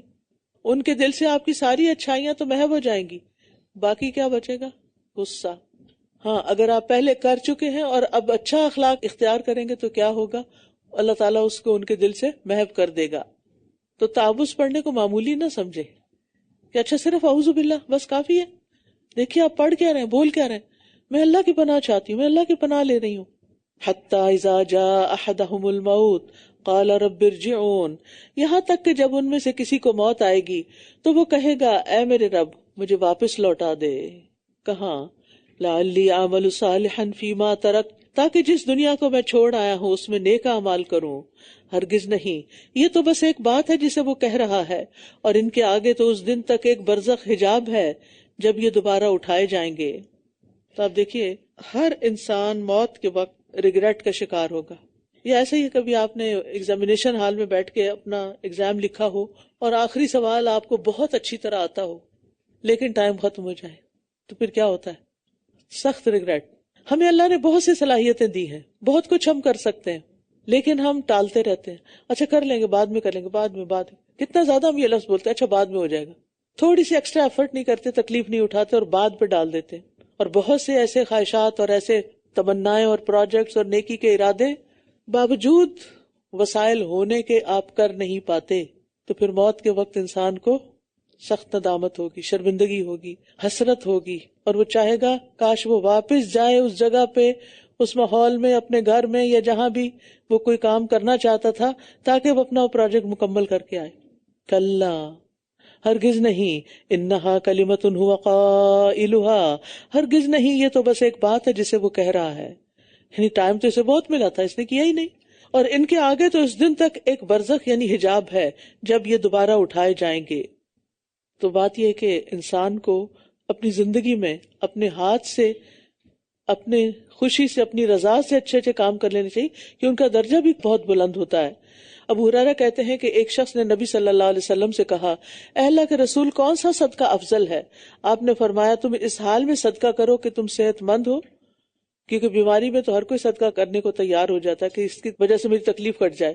مالدار ہونے کی توقع رکھتے ہو کہ ہاں اگر میں اس کو انویسٹ کر دوں سارے کا سارا تو بہت پروفٹ نکلے گا، اور فقر سے ڈرتے ہو کہ اگر میں نے دے دیا تو کہیں ایسا نہ ہو کہ سب کچھ بند ہو جائے اور میں پھر کھاؤں گا کہاں سے، اور اتنی دیر مت لگاؤ کہ جب جان حلق تک آ جائے تو کہنے لگو کہ فلاں کو اتنا اور فلاں کو اتنا دے دو، حالانکہ اب تو وہ سب فلاں کا ہی ہو چکا۔ فَإِذَا نُفِخَ فِي الصُّورِ فَلَا أَنْسَابَ بَيْنَهُمْ يَوْمَئِذٍ وَلَا يَتَسَاءَلُونَ، پھر جب سور میں پھونک مار دی جائے گی تو اس دن نہ ان کے درمیان رشتہ داریاں رہیں گی اور نہ ہی وہ ایک دوسرے کو پوچھیں گے۔ فلا انصاب بینہم، انصاب وہ رشتے ہوتے ہیں جو والدین کی طرف سے بنتے ہیں حسب نسب سے۔ ان رشتوں کے اندر باہمی شفقت اور مہربانی ہوتی ہے، چاہے وہ کسی بھی دین پر ہو، لیکن قیامت کے دن انسان سارے رشتوں کو بھول جائے گا، کیونکہ ہر شخص اپنی ہی جان میں مصروف ہوگا۔ یوم یفر المرء من اخیہ و امہ و ابیہ و صاحبتہ و بنیہ لکل امرئ منہم یومئذ شأن یغنیہ، تو اس لیے انسان اس دن کی فکر کرے۔ فمن ثقلت موازینہ فاولئک ھم المفلحون، تو جن کے پلڑے بھاری ہوئے تو وہ لوگ فلاح پانے والے ہیں، کامیاب ہو جائیں گے۔ یعنی جس کی نیکیاں خواہ ایک نیکی کی وجہ سے ہی اس کی برائیوں سے زیادہ ہو جائیں، ایک نیکی، ایک ذرے جتنی نیکی، کیونکہ اللہ تعالیٰ اس کو بھی کئی گنا بڑھا کے پھر کیا کرے گا، وَيُؤْتِ مِن لَدُنْهُ أَجْرًا عَظِيمًا۔ تو اس لیے چھوٹی سی نیکی کو بھی انسان حقیر نہ سمجھے، جو موقع ملتا جائے انسان کرتا جائے، ساتھ کے ساتھ، ہاتھ کے ہاتھ۔ تو جن کے پلڑے بھاری ہوئے تو وہ لوگ فلاح پانے والے ہیں، اور جن کے پلڑے ہلکے ہوئے تو یہی وہ لوگ ہیں جنہوں نے اپنے آپ کو خسارے میں ڈالا، یہ جہنم ہی میں ہمیشہ رہنے والے ہیں، آگ ان کے چہروں کو جھلسا دے گی اور وہ اس میں بد شکل ہوں گے۔ دنیا میں آپ نے کبھی کسی جلے ہوئے انسان کو دیکھا؟ وہ جب صحت مند ہو جاتا تب بھی اس کے نقش و نگار اس چہرے کے خراب ہو جاتے ہیں۔ کیا میری آیات تم پر پڑھی نہ جاتی تھی پھر بھی تم ان کو جھٹلا دیتے تھے؟ وہ کہیں گے، اے ہمارے رب، ہم پر ہماری بدبختی غالب آ گئی اور ہم ہی گمراہ لوگ تھے۔ یعنی اصل مسئلہ کیا تھا؟ ہماری خواہشات اور لذتیں وہ ہم پر چھا گئی تھی، غالب آ گئی تھی، اس لیے ان دونوں کو بدبخت کہا جا رہا ہے کہ بدبختی غالب آ گئی تھی، کیونکہ یہ دونوں چیزیں بدبختی کی طرف لے جاتی ہیں انسان کو۔ تو اس کا مطلب یہ ہے کہ انسان کو اپنے لیے حسن ظن رکھنا چاہیے اور مخلوقات کے بارے میں ادروائز۔ ربنا اخرجنا منہا فإن عدنا فإنا ظالمون، اے ہمارے رب ہمیں اس سے نکال دے، اس جہنم سے نکال، پھر اگر ہم دوبارہ وہی کچھ کریں تو یقیناً ہم ظالم ہوں گے۔ قال اخسؤوا فیہا ولا تکلمون، وہ فرمائے گا تم اسی جہنم میں دھتکارے ہوئے پڑے رہو اور تم مجھ سے کلام بھی نہ کرو۔ بے شک میرے بندوں میں کچھ لوگ تھے جو کہتے تھے، اے ہمارے رب ہم ایمان لائے، بس تو ہمیں بخش دے اور ہم پر رحم فرما، اور تو سب رحم کرنے والوں میں بہترین ہے۔ فاتخذتموہم سخریا، تو تم نے انہیں مذاق بنا لیا، یہاں تک کہ انہوں نے تمہیں میرا ذکر بھی بھلوا دیا اور تم ان پر ہنستے تھے۔ یعنی جو کمزور مسلمان تھے ان کا تم مذاق اڑایا کرتے تھے۔ تو یاد رکھیے جو اپنے مقابلے میں کسی بھی طرح کمزور ہو، علم میں، مال میں، صحت میں، حتیٰ کہ دین ایمان میں بھی، تو مذاق نہ اڑائیں، کیونکہ مذاق انسان ہمیشہ اپنے سے نیچے والے کا اڑاتا ہے۔ انی جزیتہم اليوم بما صبروا، میں نے آج انہیں ان کے صبر کی وجہ سے بدلہ دیا، یقیناً وہی کامیاب ہونے والے ہیں۔ وہ فرمائے گا تم زمین میں گنتی کے کتنے سال ٹھہرے؟ وہ کہیں گے ہم ایک دن یا دن کا کچھ حصہ ٹھہرے۔ یہ دنیا کی لمبی لمبی زندگی جس کو ہم کہتے ہیں کیسے کٹے گی، یہ ایک دن یا دن کا بھی ایک حصہ لگے گا۔ بس آپ گننے والوں سے پوچھ لیجئے، فرشتوں سے پوچھ لیجئے جو لوگوں کی عمریں لکھتے تھے۔ وہ فرمائے گا تم بہت تھوڑا ہی ٹھہرے، کاش تم واقعی جانتے ہوتے۔ کیا بھلا تم نے یہ سمجھ رکھا تھا کہ ہم نے تمہیں یوں ہی بیکار پیدا کیا ہے اور یہ کہ تم ہماری طرف لوٹائے نہ جاؤ گے؟ وَتَعَالَى اللَّهُ الْمَلِكُ الْحَقُّ، لا الہ الا هو رب العرش الکریم، بس بہت بلند ہے اللہ، بادشاہ حقیقی، اس کے سوا کوئی معبود نہیں، عزت والے عرش کا رب ہے۔ اور جو کوئی اللہ کے ساتھ کوئی اور معبود پکارے جس کی اس کے پاس کوئی دلیل نہیں، تو بے شک اس کا حساب اس کے رب کے پاس ہے، بے شک کافر فلاح نہیں پائیں گے۔ تو اللہ تعالیٰ نے اس سورت کے شروع میں کس طرح مومنین کی فلاح کا ذکر کیا، کامیابی کا ذکر کیا، اور اس سورت کو کافروں کی فلاح نہ پانے کے ساتھ ختم کیا، تاکہ دونوں گروہوں کا فرق واضح ہو جائے۔ اور کہہ دیجئے اے میرے رب بخش دے اور رحم فرما، اور تو سب رحم کرنے والوں سے بہتر ہے۔ سورۃ النور۔ بسم اللہ الرحمن الرحیم، سورۃ انزلناها وفرضناها وأنزلنا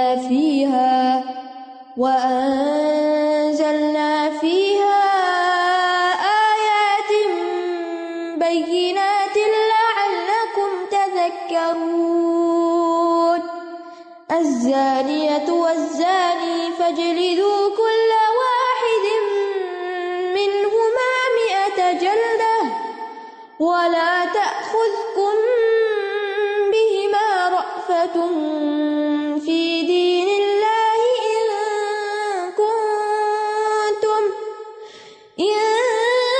كنتم تؤمنون بالله واليوم الآخر وليشهد عذابهما طائفة من المؤمنين الزاني لا ينكح إلا زانية أو مشركة والزانية لا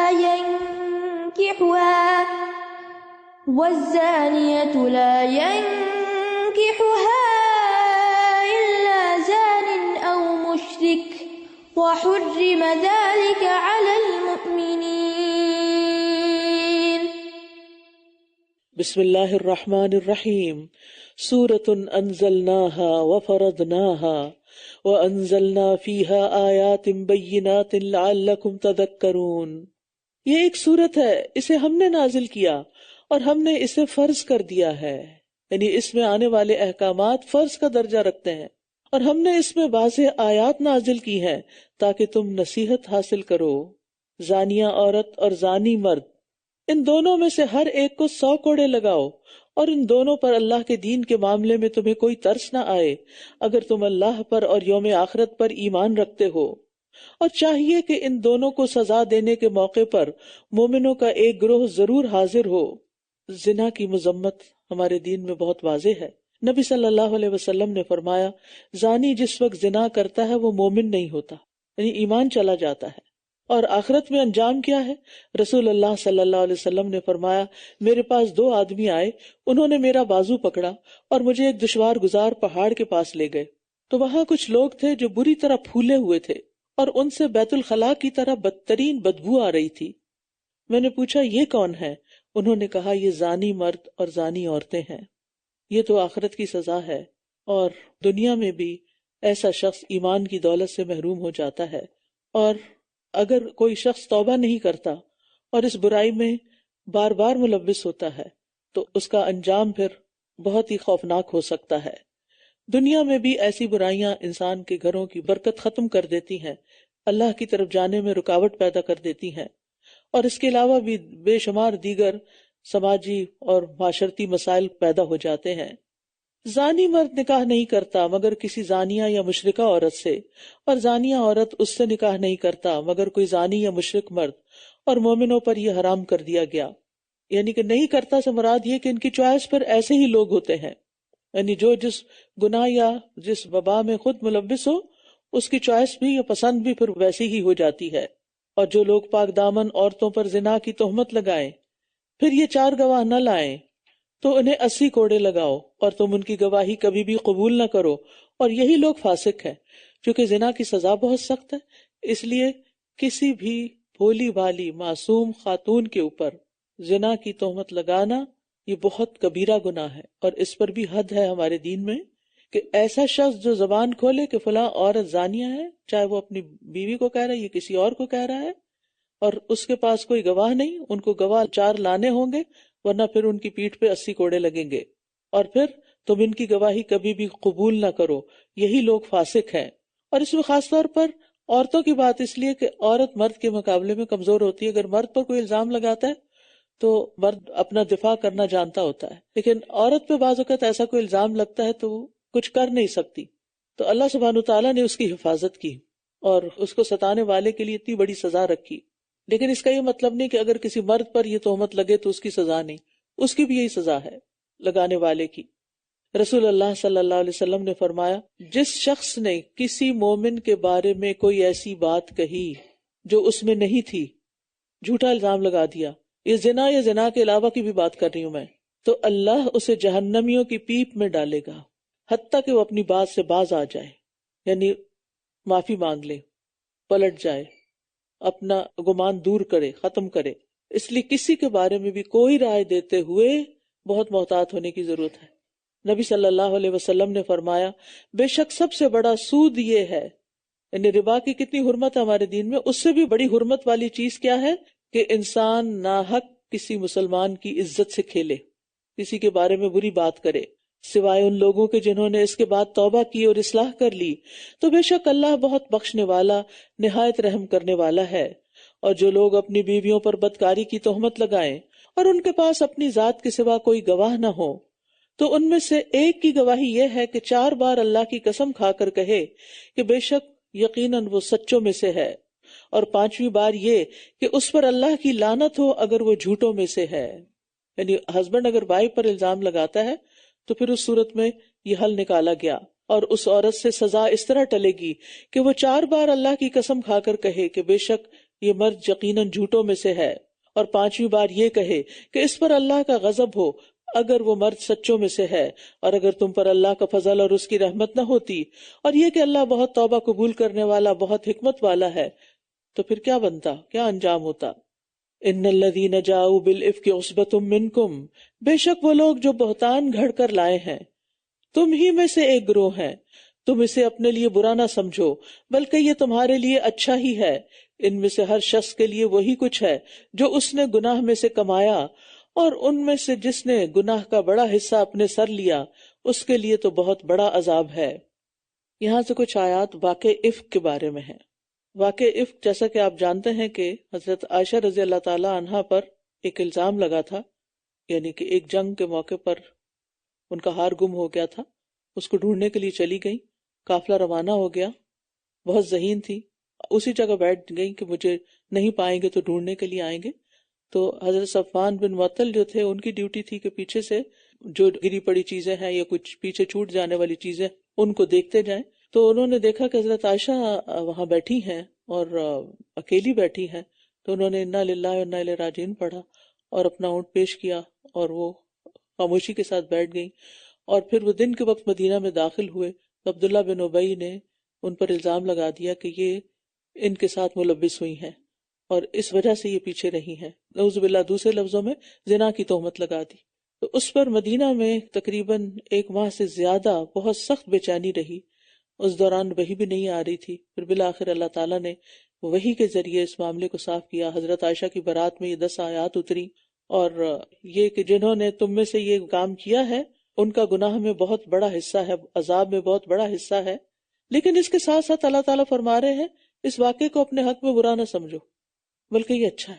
اس میں ہمارے لیے بہت بڑا سبق ہے۔ بعض اوقات ہماری زندگی میں ایسی چیزیں پیش آ جاتی ہیں جو ہمارے لیے سخت تکلیف دہ ہوتی، اور ہم کہتے کاش ہم اس سے پہلے دنیا سے ہی چلے جاتے اور ہمیں یہ دن نہ دیکھنا پڑتا۔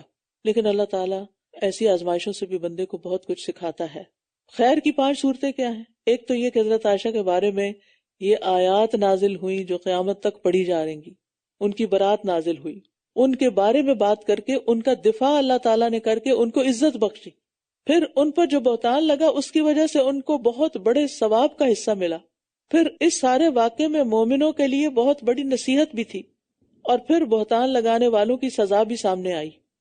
اللہ تعالیٰ کی طرف سے کچھ قانون بھی آ گئے، یعنی اگرچہ یہ ایک شر تھا لیکن اس شر سے بہت سا خیر بھی نکلا۔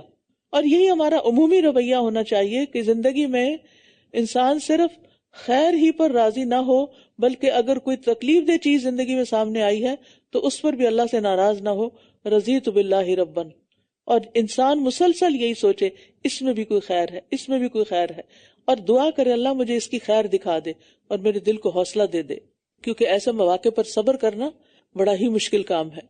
جب تم نے اس بہتان کو سنا تھا تو مومن مردوں اور مومن عورتوں نے اپنے نفسوں کے بارے میں اچھا گمان کیوں نہ کیا اور کیوں نہ کہا کہ یہ صریح بہتان ہے، یعنی سنتے ہی صفائی پیش کیوں نہ کی. تم اپنے بارے میں کیا سوچتے؟ اگر یہ بات تمہارے بارے میں کہی جاتی تو تم کیا سوچتے؟ وہ اس پر 4 گواہ کیوں نہ لائے؟ پھر جب وہ گواہوں کو نہیں لا سکے تو اللہ کے نزدیک یہی جھوٹے ہیں. اور اگر دنیا اور آخرت میں اللہ کا فضل اور اس کی رحمت تم پر نہ ہوتی تو جس معاملے میں تم پڑ گئے تھے اس پر تمہیں بہت بڑا عذاب پہنچتا. کیونکہ ہوا یہ تھا کہ منافقین کے علاوہ کچھ مخلص مسلمان بھی پروپیگنڈے سے متاثر ہو گئے تھے. جب تم اس بہتان کو اپنی زبانوں پر لا رہے تھے اور تم اپنے منہ سے وہ بات کہہ رہے تھے جس کا تمہیں کوئی علم نہ تھا اور تم اسے معمولی بات سمجھ رہے تھے، حالانکہ اللہ کے نزدیک وہ بہت بڑی تھی. سبحان اللہ. یعنی حضرت عائشہ پر یہ الزام لگایا جانا اللہ تعالیٰ کے نزدیک بہت بڑی ناراضگی کی بات تھی. تو یاد رکھیے گناہوں کو حقیر نہیں سمجھنا چاہیے. ہم بعض اوقات کہتے چھوٹی سی بات ہے کر لیتے ہیں، کیا فرق پڑتا، توبہ کر لیں گے. نہیں ہے. ابن سیرین کہتے ہیں اللہ کی قسم جو گناہ مجھ سے ہو گئے ہیں میں ان پہ نہیں روتا، بلکہ میں ان گناہوں پہ روتا ہوں جنہیں میں نے حقیر جانا جبکہ وہ اللہ کے ہاں انتہائی سنگین ہوتے ہیں. کیونکہ اوپر ان کا نا کہ تم اسے چھوٹا سمجھتے تھے، اللہ کے نزدیک تو بہت بڑی بات تھی. اور جب تم نے اس بات کو سنا تھا تو کیوں نہ کہہ دیا کہ ہمارے لیے جائز نہیں کہ ہم اس بات کو منہ سے نکالیں. پاک ہے تو اے اللہ، یہ تو بہت بڑا بہتان ہے. اللہ تمہیں نصیحت کرتا ہے کہ تم اس جیسی بات کا کبھی اعادہ نہ کرنا، اس جیسی بات کبھی دوبارہ نہ کرنا اگر تم مومن ہو. اور اللہ تمہارے لیے آیات کو بیان کرتا ہے اور اللہ خوب علم والا، خوب حکمت والا ہے. ان الذین یحبون ان تشیع الفاحشۃ فی الذین آمنوا، بے شک جو لوگ پسند کرتے ہیں کہ ایمان والوں میں بے حیائی پھیلے، ان کے لیے دنیا اور آخرت میں دردناک عذاب ہے، اور اللہ سب کچھ جانتا ہے اور تم نہیں جانتے. اللہ تعالیٰ فحش کلام سے نفرت کرتا ہے. اکرمہ کہتے ہیں مجھے نہیں معلوم ابن عباس یا ان کے چچا زاد بھائی میں سے کسی نے دوسرے کے لیے کھانا تیار کیا، دعوت کی، تو ایک لونڈی لوگوں کے سامنے کام کر رہی تھی کہ ان میں سے کسی نے لونڈی کو زانیہ کہہ کے پکارا. تو ابن عباس نے کہا چپ رہو، اگر تم پر دنیا میں حد نہ لگائی گئی تو آخرت میں تو ضرور لگائی جائے گی کہ تم نے ایک عورت کو اس نام سے پکارا ہے. اس نے کہا کیا ایسی بات ہے؟ انہوں نے کہا بے شک اللہ فحش کلامی کرنے والوں کو اور کوشش سے بے حیائی کرنے والوں کو پسند نہیں فرماتا، یعنی انٹینشنلی برائی کرنے والوں کو. متفحش کا لفظ آیا، فاحش اور متفحش، یعنی متفحش وہ ہوتا ہے جس کے پاس بے حیائی کے اسباب اور ذرائع نہ ہوں اور وہ محنت اور کوشش کے ساتھ بے حیائی کا کام کرے. رسول اللہ صلی اللہ علیہ وسلم نے فرمایا بے شک اللہ بے حیائی پسند نہیں کرتا، بے حیا سے اور بے حیائی کی تلاش کرنے والے سے بغض رکھتا ہے. تو ایسے سارے لوگ جو اسکرین پر بے حیائی کی چیزیں دیکھتے رہتے ہیں ان کو بھی اللہ سے ڈرنا چاہیے کہ اللہ تعالیٰ کو ایسے لوگوں سے بغض ہے جو بے حیائی والی چیزیں دیکھتے ہیں یا بے حیائی کی تلاش میں رہتے ہیں. اور فرمایا قیامت اس وقت تک قائم نہ ہوگی جب تک ہر طرف فحش اور بتکلف فحش گوئی عام نہ ہو جائے گی. یعنی قیامت کے قریب فحش باتیں، بے حیائی کی باتیں کھلے عام کی جانے لگیں گی اور کوئی برا نہیں مانے گا. نبی صلی اللہ علیہ وسلم نے فرمایا بے شک بے حیائی اور بتکلف فحش گوئی کا اسلام سے کوئی تعلق نہیں، اور اسلام کے اعتبار سے لوگوں میں سب سے اچھا وہ ہے جس کا اخلاق سب سے عمدہ ہو. اور اگر تم پر اللہ کا فضل اور اس کی رحمت نہ ہوتی اور یہ کہ اللہ بہت شفقت کرنے والا، نہایت رحم کرنے والا ہے، تو وہ تمہیں عذاب دے دیتا. لیکن چونکہ مومنوں کے سامنے یہ معاملہ پہلی دفعہ پیش آیا تھا تو ان کی تربیت کر دی گئی. یا ایھا الذین آمنوا لا تتبعوا خطوات الشیطان، اے لوگو جو ایمان لائے ہو شیطان کے قدموں کی پیروی نہ کرو، اور جو شیطان کے قدموں کی پیروی کرتا ہے تو بے شک وہ بے حیائی اور برائی کا حکم دیتا ہے. اور اگر تم پر اللہ کا فضل اور اس کی رحمت نہ ہوتی تو تم میں سے کوئی ایک بھی کبھی پاک نہ ہو سکتا، لیکن اللہ جسے چاہتا ہے پاک کرتا ہے، اور اللہ خوب سننے والا، خوب علم والا ہے. یعنی انسان جب بھی کوئی غلط کام کرتا ہے تو دراصل وہ شیطان کی اکساہٹ سے ہوتا ہے.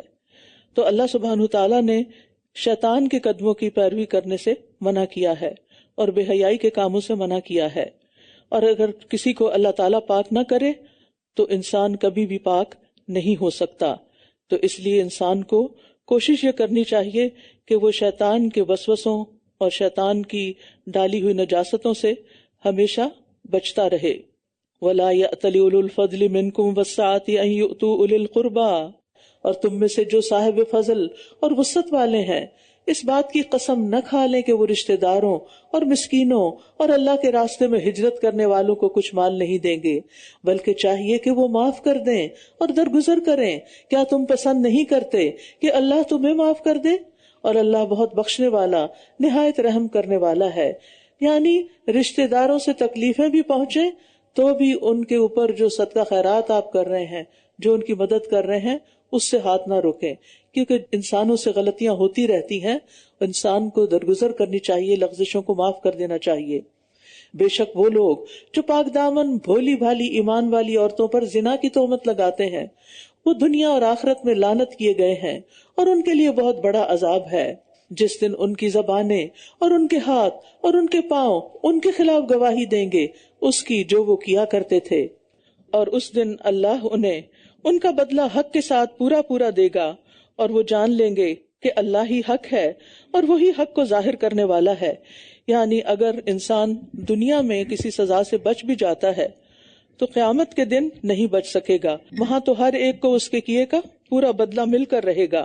خبیث عورتیں خبیث مردوں کے لیے اور خبیث مرد خبیث عورتوں کے لیے ہیں، اور پاکیزہ عورتیں پاکیزہ مردوں کے لیے اور پاکیزہ مرد پاکیزہ عورتوں کے لیے ہیں۔ یہ لوگ اس سے بری ہیں جو یہ ان کے بارے میں کہتے ہیں، ان کے لیے تو بخشش اور عزت والا رزق ہے۔ اے لوگو جو ایمان لائے ہو، اپنے گھروں کے سوا اور گھروں میں داخل نہ ہوا کرو جب تک کہ تم اجازت حاصل نہ کر لو، اور ان کے رہنے والوں پر سلام نہ کر لو، یہ بات تمہارے لیے بہتر ہے تاکہ تم نصیحت حاصل کرو۔ یعنی انسان کو کسی کے گھر میں کسی کی پرائیویسی میں مداخلت نہیں کرنی چاہیے، اور جب کسی کے گھر میں انسان داخل ہو تو سلام کر کے داخل ہو۔ پھر اگر تم ان گھروں میں کسی کو نہ پاؤ تو ان میں داخل نہ ہو یہاں تک کہ تمہیں اجازت دے دی جائے، اور اگر تم سے کہا جائے کہ واپس چلے جاؤ تو واپس چلے جایا کرو، یہ تمہارے لیے زیادہ پاکیزہ ہے، اور جو کچھ تم کرتے ہو اللہ اسے خوب جاننے والا ہے۔ ایسے غیر رہائشی گھر جن میں تمہارے لیے کوئی فائدہ ہو، جیسے بینکس ہیں یا اسکولز ہیں یا پبلک پلیسز ہیں، ان میں داخل ہونے میں تم پر کوئی گناہ نہیں، اور اللہ جانتا ہے جو کچھ تم ظاہر کرتے ہو اور جو کچھ تم چھپاتے ہو۔ قل للمؤمنین یغضوا من ابصارہم، مومن مردوں سے کہہ دیجئے کہ وہ اپنی کچھ نگاہیں پست رکھیں اور اپنی شرمگاہوں کی حفاظت کریں، یہ ان کے لیے زیادہ پاکیزہ ہے۔ جو کچھ وہ کرتے ہیں اللہ اس کی خوب خبر رکھنے والا ہے۔ یہاں زنا سے حفاظت کے لیے نظروں کی حفاظت کا حکم دیا گیا ہے، کیونکہ تمام شہوانی فتنوں کا آغاز نظر سے ہوتا ہے۔ احمد شوقی کہتے ہیں نظر ملتی ہے، پھر مسکراہٹ، پھر سلام، پھر گفتگو، پھر وعدہ، اور پھر ملاقات تک بات جا پہنچتی ہے۔ تو آغاز نگاہوں سے ہوتا ہے، اس لیے نگاہوں کی حفاظت ضروری ہے۔ تو مومن مردوں کو نظر نیچی رکھنے کا حکم دیا گیا ہے۔ اس کا یہ مطلب نہیں کہ انسان کسی بھی چیز کو نظر بھر کے نہ دیکھے، راستہ چلتے ہوئے بھی دیکھنا ہے اور کام کاج کرتے ہوئے۔ مطلب اس کا یہ ہے کہ جن چیزوں کی طرف دیکھنا حرام ہے ان سے نگاہوں کو نیچے رکھا جائے، اسی لیے من ابصارہم کا لفظ آیا ہے۔ مثلا اپنی بیوی اور محرم رشتہ دار عورتوں کے سوا مردوں کے لیے باقی عورتوں کو گور گور کے دیکھنا، بار بار دیکھنا، یہ منع ہے۔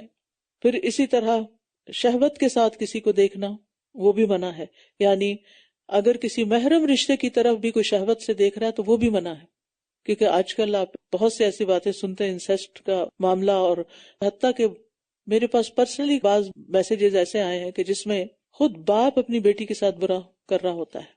تو اگر باپ ہی اپنی بیٹی کو عزت نہیں دیتا، پروٹیکشن نہیں دیتا، اور اس کے ساتھ ہی وہ برائی کا ارتکاب کرتا ہے، تو پھر ایک عورت کہاں جائے گی، کہاں سے حفاظت طلب کرے گی؟ تو اس لیے سب سے پہلے آنکھوں سے دیکھنے پر پابندی لگائی گئی کہ شہوت کی نگاہ سے نہ دیکھو، محرم رشتوں کو بھی، اور نہ محرم رشتوں کو بار بار مت دیکھو۔ اچانک نظر پڑے تو نظر پھیر لو۔ جریر بن عبداللہ کہتے ہیں میں نے رسول اللہ صلی اللہ علیہ وسلم سے اچانک نظر پڑ جانے کے بارے میں پوچھا تو آپ نے مجھے حکم دیا کہ میں اپنی نظر کو پھیر لوں، نبی صلی اللہ علیہ وسلم نے فرمایا مجھے اپنی طرف سے 6 چیزوں کی ضمانت دو، میں تمہیں جنت کی ضمانت دیتا ہوں۔ بات کرو تو سچ بولو، وعدہ کرو تو پورا کرو، جب تمہیں امین بنایا جائے تو امانت کا حق ادا کرو، اپنی شرمگاہوں کی حفاظت کرو، اپنی نظروں کو جھکا کر رکھو اور اپنے ہاتھ روک لو۔ بالکل سیم ہی پھر عورتوں کو بھی حکم دیا گیا، وَقُلْ لِلْمُؤْمِنَاتِ يَغْضُضْنَ مِنْ أَبْصَارِهِنَّ، اور عورتوں کے لیے بھی یہ احکامات ہیں کہ وہ مردوں کی طرف شہوت کی نگاہ سے نہ دیکھیں۔ ضرورتاً آپ دیکھ سکتے ہیں، لیکن اگر دل میں کوئی اٹریکشن پیدا ہونے لگے، وہ تو صرف اللہ جانتا ہے اور بندہ جانتا ہے نا، تو اپنی نگاہ پھیر لے۔ اور مومن عورتوں سے کہہ دیجئے کہ وہ اپنی کچھ نگاہیں پست رکھیں اور اپنی شرمگاہوں کی حفاظت کریں اور اپنی زینت کو ظاہر نہ کریں سوائے اس کے جو خود بخود ظاہر ہو جائے، اور وہ اپنی اوڑھنیاں اپنے گریبانوں پر ڈالے رہیں، اور وہ اپنی زیب و زینت ظاہر نہ کریں سوائے اپنے شوہروں کے یا اپنے باپوں کے یا اپنے شوہروں کے باپوں کے یا اپنے بیٹوں کے یا اپنے شوہروں کے بیٹوں کے یا اپنے بھائیوں کے یا اپنے بھائیوں کے بیٹوں کے یا اپنی بہنوں کے بیٹوں کے یا اپنی عورتوں کے یا ان کے لیے کہ ان کے دائیں ہاتھ جن کے مالک ہوئے، یا مردوں میں سے ایسے زیر 10 مرد جو عورتوں کی خواہش نہیں رکھتے، یا وہ لڑکے جو عورتوں کی پوشیدہ باتوں سے واقف نہیں اور اپنے پاؤں زمین پر مار کر نہ چلیں کہ ان کی وہ زیب و زینت معلوم ہو جائے جو وہ چھپاتی ہیں۔ اور اے مومنو، تم سب اللہ کی طرف توبہ کرو تاکہ تم کامیاب ہو جاؤ۔ تو اس میں ہم دیکھتے ہیں کہ پہلے مردوں کو حکم دیا گیا کہ وہ اپنی نگاہوں کی حفاظت کریں، اور پھر اس کے بعد عورتوں کو حکم دیا گیا، کیونکہ بہت سا فتنہ نگاہ سے پھیلتا ہے، لیکن عورتوں کے لیے کچھ احکامات زائد دیے گئے، اور اس میں خاص طور پر اپنی زیب و زینت چھپانے کا، وَلَا يُبْدِينَ زِينَتَهُنَّ، کہ وہ اپنی زینت ظاہر نہ کریں، کیونکہ عورت کی زیب و زینت، چاہے اس کا جسمانی حسن ہو یا اس کے لباس کا یا میک اپ، یہ چیزیں مرد کے لیے اٹریکشن کا باعث ہوتی ہیں، جس کی وجہ سے پھر بہت سی معاشرتی خرابیاں پیدا ہوتی ہیں۔ زینت 2 قسم کی ہوتی ہے، ایک فطری زینت، حسن و جمال ایک عورت کے اندر ہے، اس کے فگرز میں، اس کے چہرے پر، اور دوسرے جو بناؤ سنگھار اور زیبائش آسائش اور زیورات سے زینت حاصل کی جاتی ہے۔ اسی طرح قرآن مجید میں لباس کو بھی زینت کہا گیا ہے۔ یہ جو گھر کا ڈریس ہے نا، چاہے کتنا لانگ ڈریس ہے، یعنی لباس سی تھرو بھی نہیں، نظر بھی نہیں آ رہا اور ٹائٹ بھی نہیں، لیکن گھر کے ڈریس میں باہر نہیں نکلنا ہوتا، اس کے اوپر کوئی اور چادر اوڑھنے کی ضرورت ہوتی ہے، جس کا حکم سورۃ الاحزاب میں آئے گا۔ قرآن مجید میں آتا خذوا زینتکم عند کل مسجد، ہر نماز کے وقت اپنی زینت لے لو۔ تو نماز میں ہمارا لباس کیسے ہوتا ہے؟ یعنی ہم اوپر مزید چادر اوڑھ کے اپنے ہاتھ اور چہرے کے سوا باقی پورے جسم کو کیا کرتے ہیں؟ اس چادر سے ڈھانپ لیتے ہیں۔ تو لباس بھی زینت ہے، اس لیے عورتوں کے لیے فطری زینت، مصنوعی زینت اور اسی طرح لباس کی زینت، ان سب زینتوں کو چھپانے کا حکم ہے۔ پھر اسی طرح خاص طور پر سینے کو ڈھانپنا، وَلْيَضْرِبْنَ بِخُمُرِهِنَّ عَلَى جُيُوبِهِنَّ، کہ اپنے خمار دوپٹے کو کہتے ہیں، تو یعنی صرف کیپ پہن کے یا اسکارف کو پیچھے باندھ کے یا مردوں کی طرح سر پہ پگڑی بنا کے اسے پہن کے سمجھنا کہ حجاب ہو گیا، تو یہ حجاب نہیں ہوتا۔ خمار کہتے ہیں سر کے کپڑے کو، نہیں، سر کا کپڑا اس طرح پہنے کہ گلا اور خاص طور پر گریبان اور یہ سینہ جو ہے یہ چھپ جائے۔ پھر اتنا ٹائٹ کپڑے نہ ہو کہ آپ نے اوپر سے جو اوڑھا ہے اس سے بھی شیپ نظر آ رہی ہے، یا بعض لوگ اسکارف لیتے ہیں یا حجاب لیتے ہیں تو وہ اس کو گلے کے گرد لپیٹ لیتے ہیں یا پیچھے اس طرح کرتے ہیں اور سینہ سارا کھلا ہوا ہوتا ہے۔ یہ حجاب نہیں ہے۔ اللہ سے ڈرے اور اپنے آپ کو گھر سے نکلنے سے پہلے دیکھ لیا کریں کہ کہیں آپ کی شیپ اور آپ کے فگرز نظر تو نہیں آ رہے، کیونکہ جتنے مرد آپ کو دیکھ کر انسائٹ ہوں گے پھر آپ ہی ذمہ دار ہوں گے۔ اور محرم رشتہ داروں کے سامنے پوشیدہ زینت کا اظہار جو ہے وہ جائز ہے، لیکن اس میں فرق ہے، شوہر کے سامنے اور طرح اور باپ کے سامنے اور طرح اور بھائیوں کے سامنے اور طرح، اور پھر اسی طرح دیگر رشتہ دار۔ زینت جو ہے وہ شوہر کا حق ہے، اس لیے بہترین بیوی کون سی ہے؟ نبی صلی اللہ علیہ وسلم نے فرمایا بہترین بیوی وہ ہے جس کی طرف تم دیکھو تو وہ تمہیں خوش کر دے، اور جب تم کسی بات کا حکم دو تو بجا لائے، اور تمہاری عدم موجودگی میں تمہارے مال اور اپنی ذات کی حفاظت کرے۔ تو ساری زینت کا حقدار دراصل شوہر ہے۔ اور پھر اسی طرح او نسائہن جو کہا گیا کہ اپنی عورتوں کے سامنے، یعنی جو قابل اعتماد ہو، ہر عورت کے سامنے بھی اپنا سب کچھ نہیں کھولا جا سکتا، کیونکہ وہ بعض اوقات وہ بات آگے سے آگے پھیل جاتی ہے۔ اور پھر اسی طرح یہ ہے کہ نبی صلی اللہ علیہ وسلم نے فرمایا تمہاری بدترین عورتیں وہ ہیں جو زینت کا اظہار کرنے والی ہیں، تکبر سے چلنے والی ہیں، ایسی عورتیں منافق ہیں، ان میں سے کوئی بھی جنت میں داخل نہیں ہوگی مگر سرخ چونچ اور سرخ پیر والے کبے کی طرح، یعنی بہت کم۔ پھر اسی طرح ایک اور حدیث میں آتا ہے کہ بنی اسرائیل میں ایک کوتاہ قد عورت تھی جس نے لکڑی کے جوتے بنوا رکھے تھے، وہ پست قد عورتوں کے درمیان چلتی تھی اور سونے کی ایسی انگوٹھی پہنتی تھی جس کے نگینے میں بہترین خوشبو کستوری بھر لیتی، جب کسی مجلس کے پاس سے گزرتی تو نگینے کو ہلاتی، خوشبو پھیل جاتی۔ اور ایک روایت میں ہے کہ اس نے نگینے کا ایک ڈھکن بنوایا ہوا تھا کہ جب وہ کسی مجلس یعنی مردوں وغیرہ کے پاس سے گزرتی تو وہ خوشبو کو کھول دیتی۔ اس طرح کے طور طریقے اختیار کرنا کہ جس میں ایسا ڈریس پہنا جائے یا ایسا میک اپ کیا جائے یا ایسی چال چلی جائے کہ جس سے مردوں کو اٹریکٹ کیا جائے، اور نیت میں بھی یہی ہو، یہ تو نیت ہے تو اللہ جانتا، میں کسی کو جج نہیں کر رہی کہ ضرور جو کوئی ایسا کر رہا ہے وہ اسی نیت سے کر رہا ہے، لیکن اس کے کرنے کا مقصد کیا ہے۔ ایک چھوٹی سی کتاب میں نے لکھی تھی کہ اظہار زینت کس کے لیے، تو اس میں ساری چیزیں پوائنٹس کے ساتھ لکھ دی ہیں۔ آئی ہوپ کہ بک سٹال میں یہ موجود ہو تو اس کو لے کے اچھی طرح پڑھ لیجئے اور دوسروں کو بھی پڑھوا دیجئے، تاکہ آپ اللہ تعالیٰ کے اس خاص حکم پر عمل کر کے اللہ کی رحمت کے مستحق ہوں، کیونکہ یہ بھی اللہ ہی کا حکم ہے، اور اللہ سبحانہ وتعالیٰ جو ہے وہ ہمارے لیے زیادہ بہتر جانتے ہیں اور ہمیں بہتر طور پر گائیڈ کرتے ہیں۔ اس لیے اللہ تعالیٰ کے احکامات کو دل و جان سے قبول کرنا چاہیے، اور اس میں کسی قسم کا دل تنگ نہیں ہونا چاہیے کہ اچھا میں قرآن نہیں پڑھتی کیونکہ پڑھوں گی تو پھر عمل کرنا پڑے گا، اور عمل کرنا مشکل لگتا ہے۔ تو بات یہ ہے کہ عمل مشکل نہیں ہے اگر انسان ارادہ کر لے۔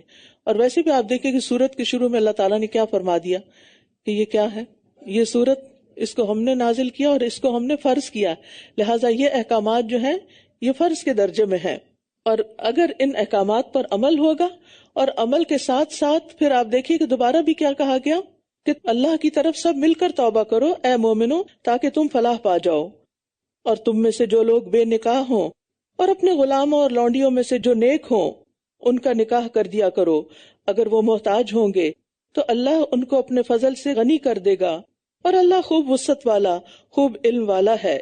اور جو لوگ نکاح کی وسعت نہیں پاتے انہیں پاک دامنی اختیار کرنی چاہیے یہاں تک کہ اللہ ان کو اپنے فضل سے غنی کر دے۔ اور تمہارے غلاموں میں سے جو کوئی مکاتبت آزادی کی تحریر چاہتے ہوں، اگر تم ان میں کوئی بھلائی جانو تو ان سے مکاتبت کر لو، اور انہیں اللہ کے مال میں سے دو جو اس نے تمہیں دیا ہے۔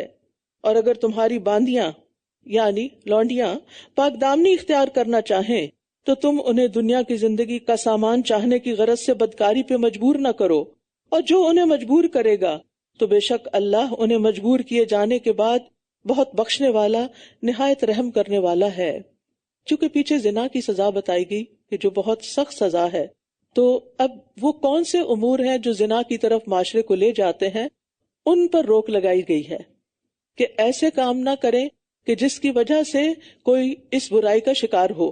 اور اس میں پھر یہ ہے کہ جو بے نکاح لوگ ہیں ان کے نکاح کا بندوبست کرو تاکہ وہ اپنی خواہشات کو جائز طریقے سے پورا کر سکیں۔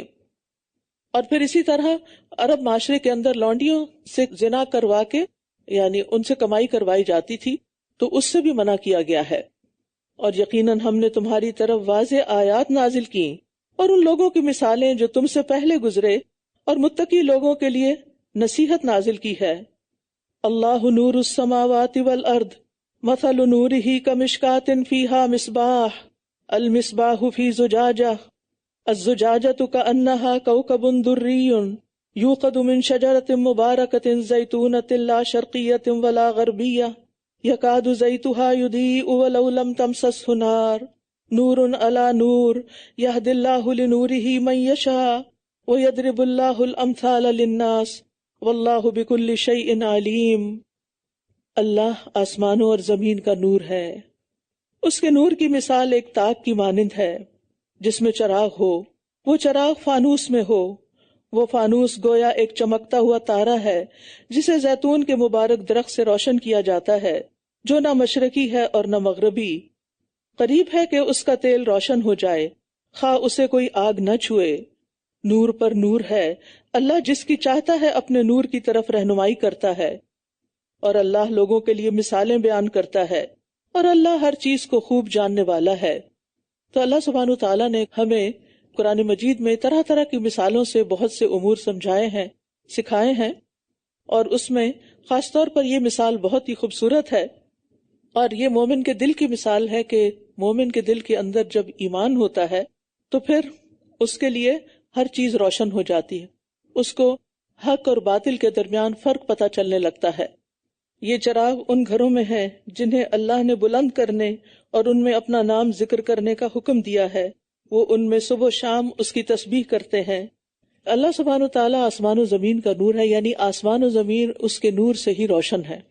اور اس کا یہ مطلب نہیں کہ یہ جو نور ہم دیکھتے ہیں سورج کا یا کچھ اللہ تعالیٰ کی ذات کا کوئی حصہ ہے، ایسا بھی نہیں ہے، ٹھیک ہے، کیونکہ نور سے مراد ذو نور ہے، یعنی روشن کرنے والا ہے۔ اللہ ہی نے ان سب چیزوں کو روشن کیا ہے، یعنی کائنات کی ہر چیز اللہ کے پیدا کردہ نور سے روشن ہے۔ چیزوں کے اندر جو حسن و جمال ہے یہ اللہ ہی کا پیدا کردہ ہے۔ اور اس کی ایک قسم جو ہے، جیسے ہمارے جسم کے اندر جو مختلف اعضاء کے اندر اللہ نے کام کرنے کی صلاحیت رکھی، یہ بھی اس سے مراد لیا گیا ہے۔ پھر انسان جو ہے آنکھ کے نور کے ذریعے کائنات کا حسن و جمال دیکھتا ہے، یہ نور بھی اللہ نے پیدا کیا، ورنہ آپ دیکھیں آنکھ کے اندر کیا چیز ہے، کوئی لائٹ جل رہی ہے وہاں سے، تو یہ بھی اللہ ہی کا دیا ہوا نور ہے۔ پھر یہ ہے کہ کانوں کا نور اس کا سننا ہے، اسی طرح چھونے چکھنے کی صلاحیتیں بھی، اور نور سے مراد مانوی نور بھی ہے۔ مانوی نور کیا ہوتی ہے؟ ہدایت ہوتی ہے، جیسے کہتے ہیں نا اللہم اجعل فی قلبی نورا، تو اس کا مطلب نہیں کہ اندر کوئی لائٹ لگ جائے، اس کا مطلب یہ ہے کہ میرے دل میں ہدایت آ جائے، میری آنکھیں ہدایت کو دیکھ کر ہدایت پائیں، پڑھ کر ہدایت پائیں، اسی طرح کان ہدایت کی بات سن کر ہدایت پائیں۔ ابو عالیہ کہتے ہیں یہ مومن کی مثال ہے، پس مشکات مومن کی اپنی ذات ہے، قندیل اس کا سینہ ہے، اور چراغ وہ ایمان ہے جو اللہ نے اس کے اندر رکھا ہے، اور قرآن جو اس کے دل میں ہے اس کو بابرکت درخت کے روغن سے جلایا جاتا ہے، یعنی قرآن سے استفادہ کرتا ہے، یعنی اس کو اس سے تشبیہ دی گئی، اور یہ اللہ اکیلے کے لیے اخلاص ہے، یعنی اس کی مثال اس درخت کی ہے جس کو درختوں نے ڈھانپ رکھا ہو۔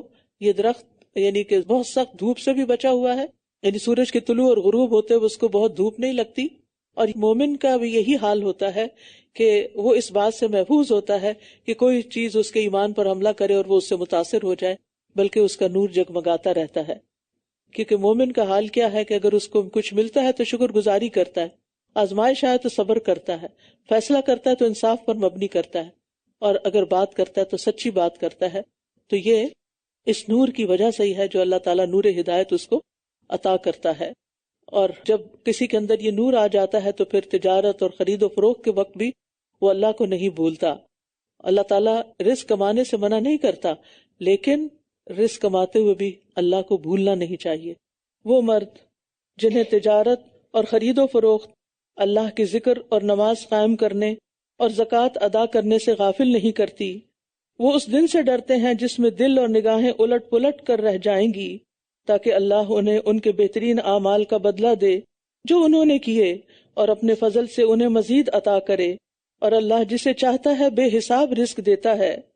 اور جن لوگوں نے کفر اختیار کیا ان کے اعمال کسی چٹیل میدان میں ایک سراب کی طرح ہیں، سخت پیاسا اسے پانی سمجھتا ہے، یہاں تک کہ جب وہ اس کے پاس آتا ہے تو اسے کچھ بھی نہیں پاتا، بلکہ اللہ کو اپنے پاس پاتا ہے، وہ اس کا پورا پورا حساب اس سے چکا دیتا ہے، اور اللہ جلد حساب لینے والا ہے۔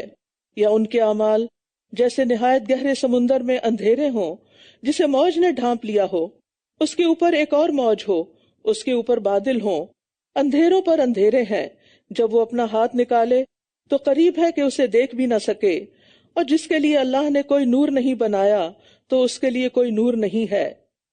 کیا آپ نے دیکھا نہیں کہ بے شک اللہ کے لیے تسبیح کرتی ہے ہر وہ چیز جو آسمانوں اور زمین میں ہے، اور پر پھیلائے ہوئے پرندے بھی، ہر ایک نے اپنی نماز اور تسبیح جان لی ہے، اور جو وہ کر رہے ہیں اللہ اسے خوب جاننے والا ہے۔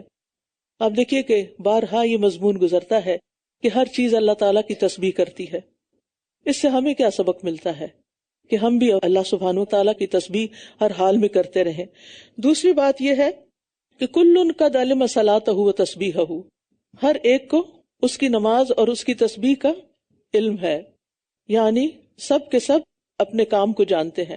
تو اس سے کیا پتہ چلتا ہے کہ ہمیں اپنی عبادت کے طریقوں کا علم ہونا چاہیے، بغیر علم کے عبادت نہیں ہوتی، یعنی علم کے ساتھ ہی عبادت کی جاتی ہے۔ کیونکہ اگر نماز پڑھنے کا طریقہ نہیں آتا تو آپ کیسے نماز پڑھیں گے؟ اور اگر آپ کو اپنے دنیاوی کاموں میں بھی اپنی جاب ڈسکرپشن نہیں پتا، اپنی ذمہ داریاں نہیں پتا، تو آپ کے لیے مشکل ہو جائے گی. یعنی کسی کو بھی آپ کام دیں یا خود کام کریں تو آپ کو اپنے کاموں کا صحیح طور پر پتہ بھی ہونا چاہیے.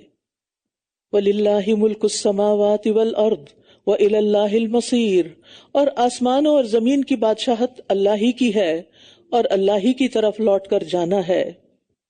أَلَمْ تَرَ أَنَّ اللَّهَ يُزْجِي سَحَابًا ثُمَّ يُؤَلِّفُ بَيْنَهُ، کیا آپ نے دیکھا نہیں کہ بے شک اللہ ہی بادلوں کو چلاتا ہے، پھر وہ انہیں آپس میں ملا دیتا ہے، پھر وہ انہیں تہ بتہ کر دیتا ہے، پھر آپ دیکھتے ہیں کہ بارش ان کے درمیان سے نکل رہی ہے، اور وہ آسمان سے ان برف کے پہاڑوں سے جو اس میں ہیں اولے برساتا ہے، پھر جس پر وہ چاہتا ہے ان کو گرا دیتا ہے، اور جس سے وہ چاہتا ہے ان کو پھیر دیتا ہے، قریب ہے کہ اس کی بجلی کی چمک نگاہوں کو لے جائے.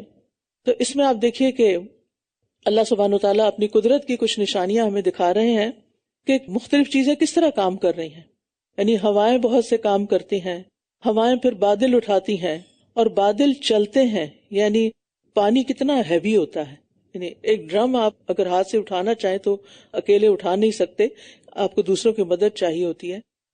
کس طرح ہوا جیسی وہ چیز جو نظر ہی نہیں آتی، اللہ تعالیٰ کی قدرت کی نشانی، کس طرح جب بھاپ اٹھتی ہے اور ہوا اس کو کس طرح اٹھا لیتی. یعنی وہ عمل کیا ہوگا ہوا کے اٹھانے کا، اور پھر اٹھا کے اس کو ایک مناسب مقدار میں اوپر جاتی. اگر وہ بہت اوپر، آسمانوں کی تو وسعت بہت ہے، بہت اوپر چلے جائے یا اگر قریب قریب ہی رہے تو وہ مقصد پورا نہیں ہوتا کہ جس کے ساتھ یہ عمل ہو رہا ہوتا ہے.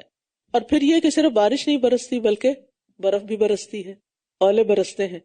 ان سب چیزوں میں اللہ تعالیٰ کی قدرت کی نشانیاں ہیں. اللہ رات اور دن کو الٹ پلٹ کرتا رہتا ہے. یقیناً اس میں اہل بصیرت کے لیے بڑی عبرت ہے. اور اللہ نے ہر طرح کے جاندار پانی سے پیدا کیے ہیں، تو ان میں سے کچھ اپنے پیٹ کے بل چلتے ہیں، اور ان میں سے کچھ اپنے 2 پاؤں پر چلتے ہیں، اور ان میں سے کچھ 4 پر. اللہ جو چاہتا ہے پیدا کرتا ہے، بے شک اللہ ہر چیز پر خوب قدرت رکھنے والا ہے. یعنی ایک ہی پانی سے پیدا ہونے والی مختلف چیزیں، کتنی ویرائٹی ہے ان کے اندر، چاہے وہ پودے ہوں چاہے وہ جانور ہوں. اور یہ بھی اللہ تعالیٰ کی توحید کی علامت ہے. اور پھر اس میں آپ دیکھیے کہ مختلف قسموں کا اللہ نے ذکر بھی کیا نا، کہ کچھ تو پیٹ پہ چلتے ہیں جیسے سانپ ہے، مچھلی ہے، پھر اسی طرح کچھ کیڑے مکوڑے بھی اسی طرح رینگ رہے ہوتے ہیں. کوئی 2 پاؤں پہ چلتے ہیں جیسے انسان ہیں یا پرندے ہیں، کوئی 4 پہ چلتے ہیں جیسے انعام ہیں، گائے بھیڑ بکری وغیرہ، اور کچھ چوپائے اور درندے ہیں. تو یہ ساری کی ساری اللہ کی مخلوق ہے، اور ان سب کے اندر بے شمار ورائٹی کہ اتنا کہ ہم گن بھی نہیں سکتے. کچھ مخلوقات تو ہمیں نظر آتی ہیں اور زیادہ وہ ہیں جو ہم نے دیکھی بھی نہیں. اگرچہ یہ دور میڈیا کا ہے اور اس میں طرح طرح کے پرندوں کی تصویریں آتی ہیں، بعض اوقات کو ایسا کلپ آ جاتا ہے نا جس میں انہونی قسم کے پرندے ہوتے ہیں، تو میں حیران ہوتی ہوں کہ یہ کہاں رہتے ہیں. یہ بھی اللہ نے پیدا کیا، اور یہ بھی، اور ان کی عادات بھی آپ نے دیکھا ہوگا کہ بڑی مختلف ہوتی. ان کی جو چہچہاٹ ہوتی ہے وہ بھی بہت مختلف ہوتی ہے. اگر ان پر ہم غور کریں اور ان چیزوں کو صرف انٹرٹینمنٹ کی نظر سے نہ دیکھیں بلکہ اللہ کی قدرت کی نشانی کے طور پر دیکھیں تو اس میں ہمارے لیے بہت بڑا سبق ہے. اور سب سے بڑا یہ کہ اللہ تعالیٰ جس کو جیسے چاہے پیدا کر دے، ہمارے اعتراض کی کوئی مجال نہیں، کوئی گنجائش نہیں. بے شک ہم نے واضح آیات نازل کی ہیں، اور اللہ جسے چاہتا ہے سیدھے رستے کی طرف ہدایت دیتا ہے. اور یہ کہتے ہیں ہم اللہ اور رسول پر ایمان لائے ہیں اور ہم نے اطاعت کی، پھر اس کے بعد ان میں سے ایک گروہ منہ پھیر لیتا ہے، اور یہ لوگ ہرگز ایمان لانے والے نہیں ہیں. اور جب یہ اللہ اور اس کے رسول کی طرف بلائے جاتے ہیں تاکہ وہ ان کے درمیان فیصلہ کر دیں، تب بھی ان میں سے ایک گروہ کے لوگ منہ پھیرنے والے ہوتے ہیں. اور اگر حق ان کی موافقت میں ہو تو یہ اس کی طرف مطیع ہو کر چلے آتے ہیں. یعنی کچھ لوگ فائدہ دیکھ کر شریعت کی پیروی کرتے ہیں، اور جب فائدہ نظر نہیں آتا تو احکامات میں کیڑے نکالنے لگتے ہیں. یعنی کس قدر ناشکری کی بات ہے. یعنی کسی ایک حکم پر اگر ہمیں عمل کرنا مشکل لگتا ہے دوسرے کی نسبت، تو یہ سوچنا چاہیے وہ بھی میرے اللہ کا حکم ہے، یہ بھی اللہ کا حکم ہے، اس میں بھی میرے لیے خیر ہے اور اس میں بھی میرے لیے خیر ہے. اور اسلام کا مطلب کیا ہے، مفہوم کیا ہے؟ اپنے آپ کو اللہ کے حوالے کر دینا. افی قلوبہم مرض، ایسا کرنے والوں سے اللہ تعالیٰ پوچھتے ہیں کیا ان کے دلوں میں کوئی بیماری ہے؟ کیونکہ یہ دل کی بیماری کی علامت ہوتی ہے اللہ تعالیٰ کے احکامات پر اعتراض کرنا، یا یہ شک میں پڑ گئے ہیں، یا یہ ڈرتے ہیں کہ اللہ اور اس کا رسول ان کی حق تلفی کرے گا، بلکہ یہ لوگ خود ہی ظالم ہیں۔ انما کان قول المؤمنین اذا دعوا الی اللہ ورسولہ لیحکم بینہم ان یقولوا سمعنا واطعنا واولئک ھم المفلحون۔ بے شک مومنوں کی بات تو یہی ہوتی ہے کہ جب بھی وہ اللہ اور اس کے رسول کی طرف بلائے جاتے ہیں تاکہ وہ ان کے درمیان فیصلہ کر دیں تو وہ کہتے ہیں ہم نے سنا اور ہم نے مان لیا، اور یہی وہ لوگ ہیں جو فلاح پانے والے ہیں۔ اور جو کوئی اللہ کی اور اس کے رسول کی اطاعت کرے اور اللہ کی خشیت اختیار کرے اور اس سے ڈرے تو یہی وہ لوگ ہیں جو کامیاب ہونے والے ہیں۔ تو کامیابی کی کنجی کیا ہے؟ ہر شخص سکسیسفل ہونا چاہتا ہے نا، اللہ اور رسول کی اطاعت اور اللہ کا خوف اور اس کی خشیت، کہ انسان اللہ کی اطاعت کرتے ہوئے، عبادت کرتے ہوئے بھی اس سے ڈرتا رہے، اور اگر کوئی کوتاہی ہو جائے تو توبہ کر لے، معافی مانگے، تو پھر جو اللہ سے ڈرے گا اللہ تعالیٰ اس سے راضی ہوگا اور اس کو سیدھے رستے کی ہدایت بھی دے گا۔ اور جو ڈھیٹ بن جائے اور مقابلہ کرنے لگے اور نہ مانے، پھر اس کے ساتھ معاملہ کچھ اور ہوگا۔ اور انہوں نے اللہ کی پکی قسمیں کھائیں کہ اگر آپ انہیں حکم دیں تو وہ ضرور ہی نکلیں گے۔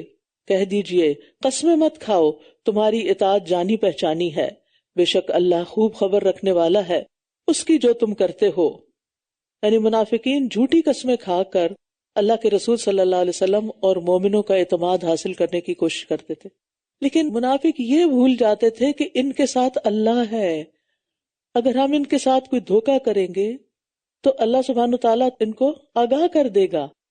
آج کے دور میں وحی تو نہیں آتی، لیکن یہ یاد رکھیے کہ اللہ سبحانہ وتعالیٰ لوگوں کے طرز عمل سے، لوگوں کے اعمال سے ان کا سچا یا جھوٹا ہونا واضح کر دیتا ہے، ان کی حقیقت سامنے آ جاتی ہے۔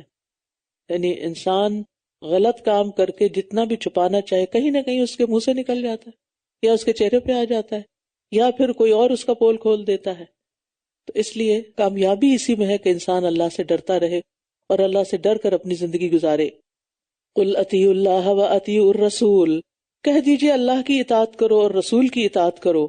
پھر بھی اگر تم منہ پھیرتے ہو تو رسول پر وہی ذمہ داری ہے جس کا بوجھ اس پر ڈالا گیا، اور تمہارے ذمہ وہ ہے جو تم پر بوجھ ڈالا گیا ہے، اور اگر تم اس کی اطاعت کرو گے تو ہدایت پالو گے، اور رسول پر صرف کھلم کھلا پیغام پہنچا دینے کی ہی ذمہ داری ہے۔ یعنی اللہ تعالیٰ کے ساتھ ساتھ رسول اللہ صلی اللہ علیہ وسلم کی اطاعت کا حکم بار بار دیا جا رہا ہے، دونوں کی الگ الگ اطاعت۔ قل اطیعوا اللہ اور والرسول بھی کہا جا سکتا تھا، جیسے ایک اور جگہ پر آتا، لیکن قل اطیعوا اللہ و اطیعوا الرسول دونوں کی مستقل اطاعت کا حکم ہے۔ فَإِن تَوَلَّوْا یعنی ان دونوں کی اطاعت سے یا ان میں سے ایک کی اطاعت سے کوئی منہ موڑتا ہے تو پھر وہ اپنے فعل کا ذمہ دار ہوگا اور تم اپنے کام کے ذمہ دار ہو۔ پھر تمہارے سے نہیں پوچھا جائے گا کہ اس نے سنت کی پیروی کیوں نہیں کی، لیکن ہمیں کرائیٹیریا دیا گیا، یہ جملہ بڑا اہم ہے، وَإِن تُطِيعُوهُ تَهْتَدُوا اور اگر تم اس کی اطاعت کرو گے تو ہدایت پالو گے، اور رسول پر صرف کھلم کھلا پیغام پہنچا دینے کی ہی ذمہ داری ہے۔ یعنی رسول کا کام کیا ہے؟ پیغام پہنچا دے، اور لوگوں کا کام کیا ہے؟ اطاعت کریں۔ اگر کوئی نہیں اطاعت کرتا تو پھر اس کو پوچھنے والا کون ہے؟ اللہ ہے۔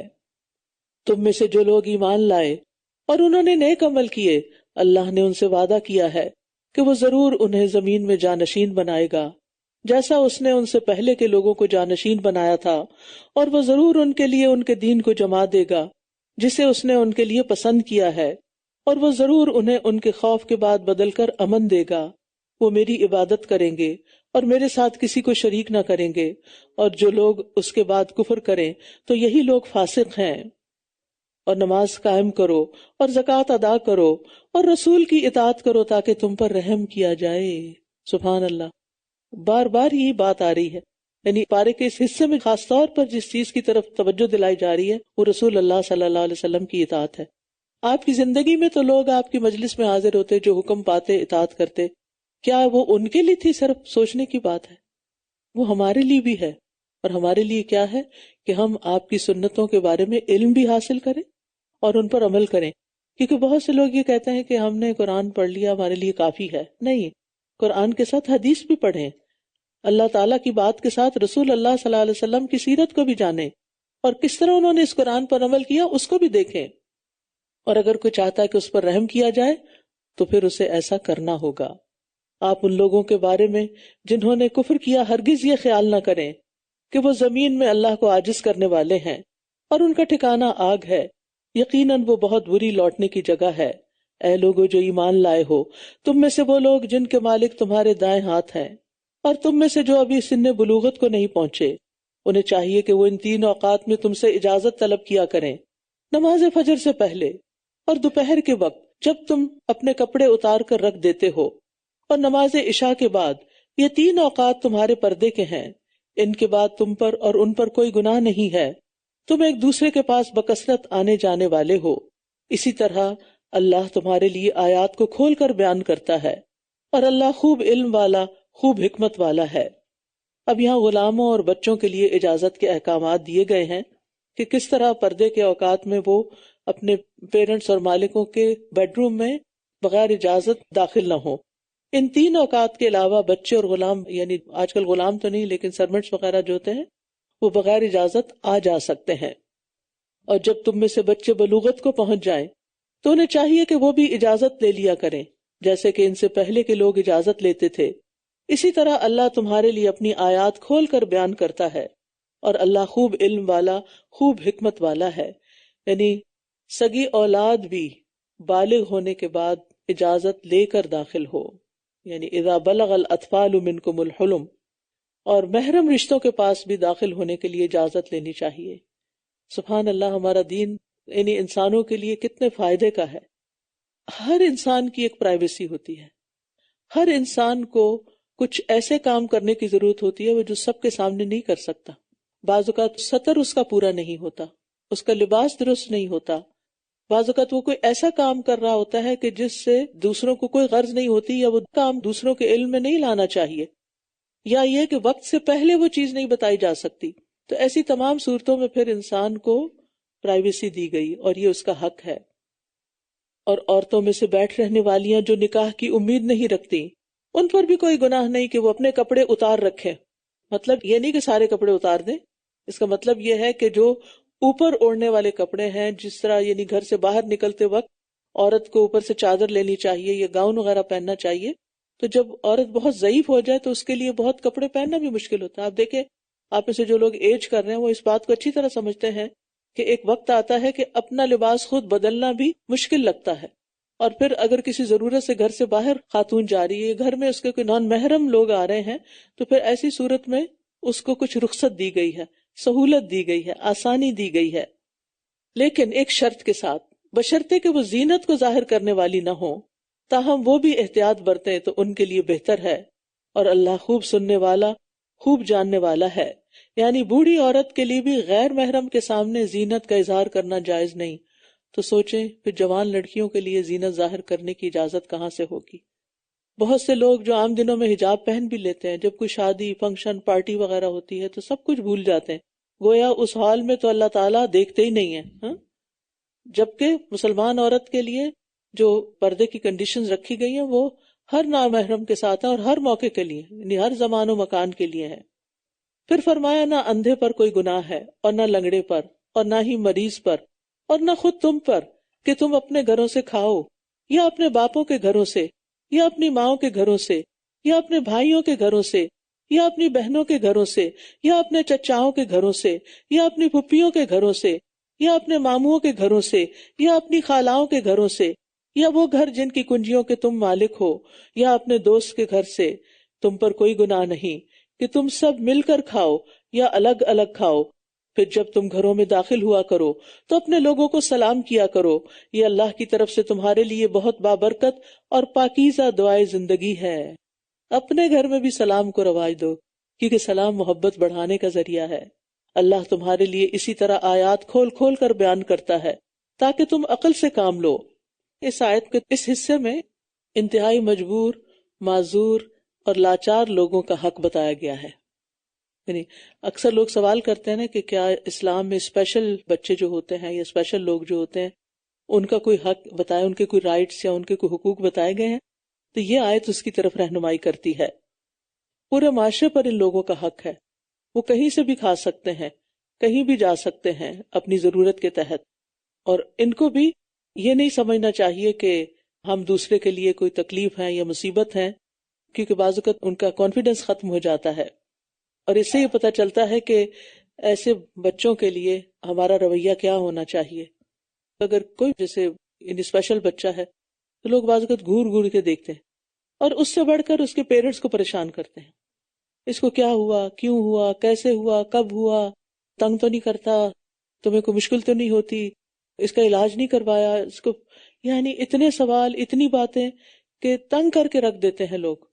تو اگر کسی ایسے بچے کو دیکھیں یا کسی ایسے انسان کو دیکھیں کہ جس کے اندر کسی قسم کی اب نارملٹی ہے، تو اللہ کا شکر ادا کریں، اپنی نگاہیں پھیر لیں، گھور گھور کے نہ دیکھیں، نہ ہی ان کو ٹوکیں اور نہ ہی ان پہ ہنسیں، نہ ہی ان کو بلٹل کریں، اور نہ ہی ان کے ساتھ کوئی ایسا رویہ اختیار کریں کہ جس سے وہ ہرٹ ہوں یا ان کے گارڈین یا پیرنٹس ان کو کوئی تکلیف پہنچے.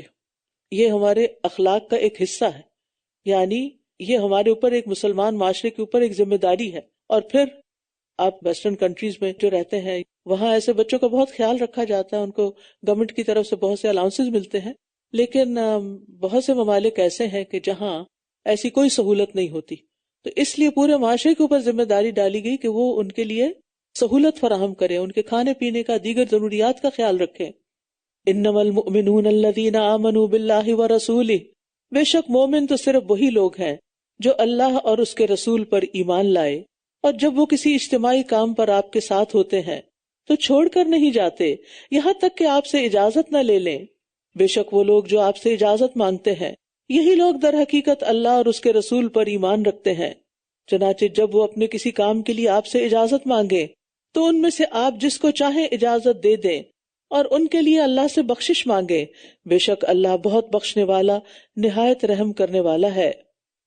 تو اس سے یہ پتہ چلتا ہے تو ایک خاص کانٹیکس میں، لیکن اس سے ہمارے سیکھنے کی بات یہ ہے کہ جب آپ کسی ڈیوٹی پر ہوں تو ذمہ دار کو بتائے بغیر، اجازت لیے بغیر چپکے سے کھسک نہ جائیں، کیونکہ منافقین ایسا کرتے تھے.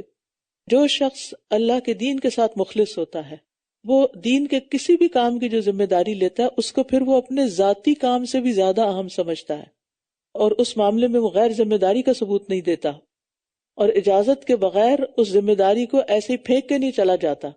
کیونکہ بعض اوقات آپ دیکھیں کہ ہماری آرگنائزیشنز کے اندر جہاں لوگوں کے اندر اختلاف پیدا ہو جاتا ہے، اگر میری یہ بات نہیں مانے گی تو یہ میرا ریزائن ہے اور میں جا رہا ہوں یا جا رہی ہوں، اس طرح کی بہت سی قصے سننے کو آتے ہیں، سننے کو ملتے ہیں.